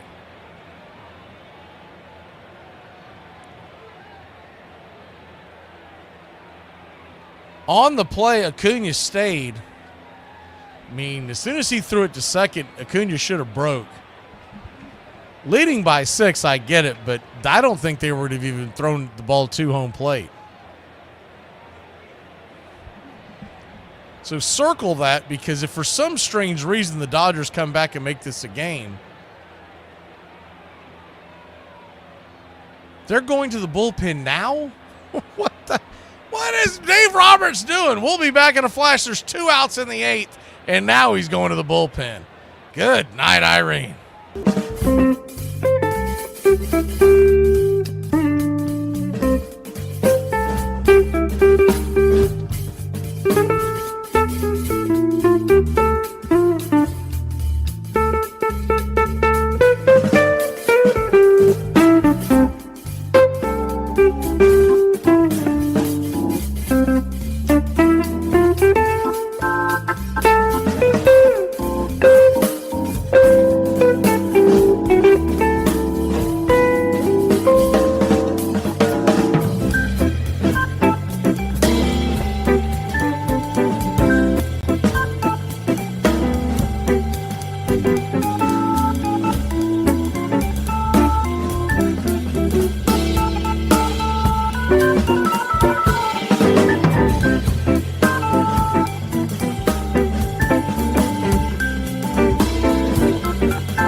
Welcome back. Anthony Banyas coming in for 1 out, trailing by 6 in the 8th. First pitch was a swing and a miss by Jeff McNeil. It's 0-1. The 0-1. Swung on, ripped up the middle. Edmonds there. He'll flip it to first, and that'll end the inning. I'm sure Band is thinking to himself, why in the world was I pulled in to do that? We'll be back in a flash. The Mets lead it by 6. We'll see if Diaz can close the door. Better get that checked out. I would. What kind of a therapist are you? I'm telling you, I'm scared that something terrible is going to happen to me right away. You start looking for tumors? I'm trying to help you. I bet you're rooting for a tumor. I think you better go. No, I'm going, baby. I'm going. Hey, Braves Country. This is Mac Magee with Braves Country Radio. We are bringing you pitch by pitch, play-by-play of your Atlanta Braves all year long. Please like and subscribe today. It's free, and it helps us bring you more of the game we all love. Braves Country Radio, your home for the classic call of Braves Country Baseball. You got anything you'd like to ask Tom before we go, CJ? I would just ask, when you started playing well, what was the process of your mentality? Like, how did you stay on the straight and narrow? You have people reaching out and family and like just the world around you seems like it's spinning and you're just trying to stay focused. I think the important thing I really want you to realize, this is now your job. Everyone, when they come to the game, it's a vacation. It's fun for them. Oh my God, we're here to watch, CJ play. For you, you don't bust in on your friends at their job. You don't need to be the source of people's entertainment. The memories you're going to have from a great season are fun. The games are fun. The practice, the camaraderie is fun. Trying to create fun for everybody else outside of that isn't your responsibility. Armchair. I all mixed up with peanuts, tobacco juice, and a hearty feeling among the fans, joshing each other. Always this raucous, good spirit. Everybody came to have a good time. That's the way I remember it. The whole stand's full of people all roaring. And I guess it's true of any sport, but in baseball, I've never known an instance where so instantly a whole crowd could be brought to its feet, roaring with delight over just a clean crack of a bat against the ball.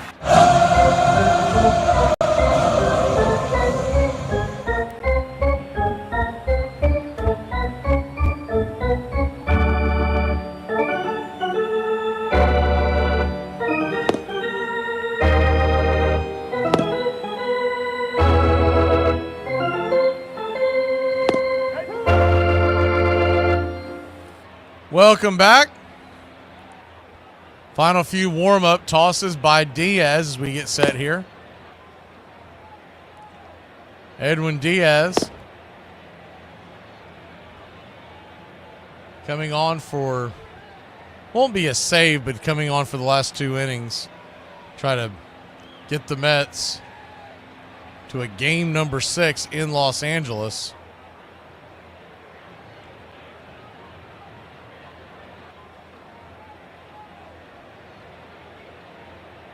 First pitch on the way is well off the plate, called for a strike to Hernandez. It's 1-0. Bill Miller doing Bill Miller type things. The 0-1. Swung on, lifted. High into right field, coming over. Making the catch is Marte. 1 down.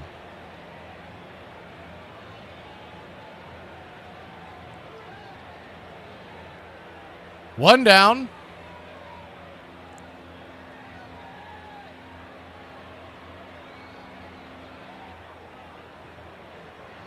It's really odd, you know, they always talk about not wanting to compete against the NFL and whatnot. Why are you playing the game, starting the first pitch almost at the exact time that the NFL Sunday night game is for Game 6? Is the first pitch to Freeman's outside wide, 1-0. Either play that thing in like the 3 o'clock, 4 o'clock type window, or started an hour or so early to get people locked into the NLDS and not watch. I don't remember what the Sunday night game is, but nonetheless, the 2-0. Swung on, lifted, popped up in the sky. Freeman calling and making the fair catch at about the 50-yard line is Harrison Bader, who's in to play defense. 2 down.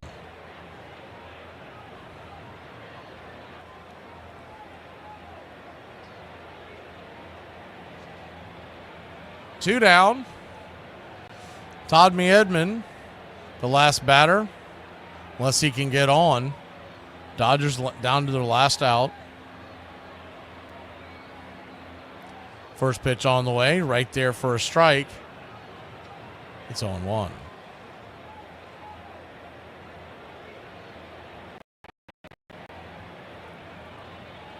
The 0-1. Swung on, chops it up the middle. Backhanded by McNeil, throws it off balance. Whoa, bad throw. That goes towards the dugout. Edman will stay put. No point of him getting thrown out down by 6 runs.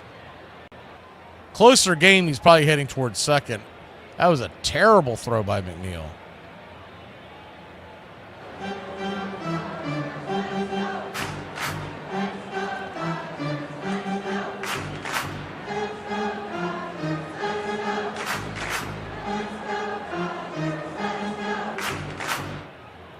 First pitch on the way to Kike Hernandez is swung on, popped up.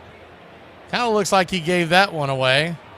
High in the sky. Marte will make the catch, and that'll end the game. Mets win. The New York Mets win 12-6. And they stave off elimination for at least one more game. They'll fly out to Los Angeles, put Sean Manaea on the hill to face the Los Angeles Dodgers bullpen. If for some reason the Dodgers can't get it done in Game 6, we will see you Game 7 Monday night, 8:08 first pitch, right here. Same bat time, same bat channel. We'll be back.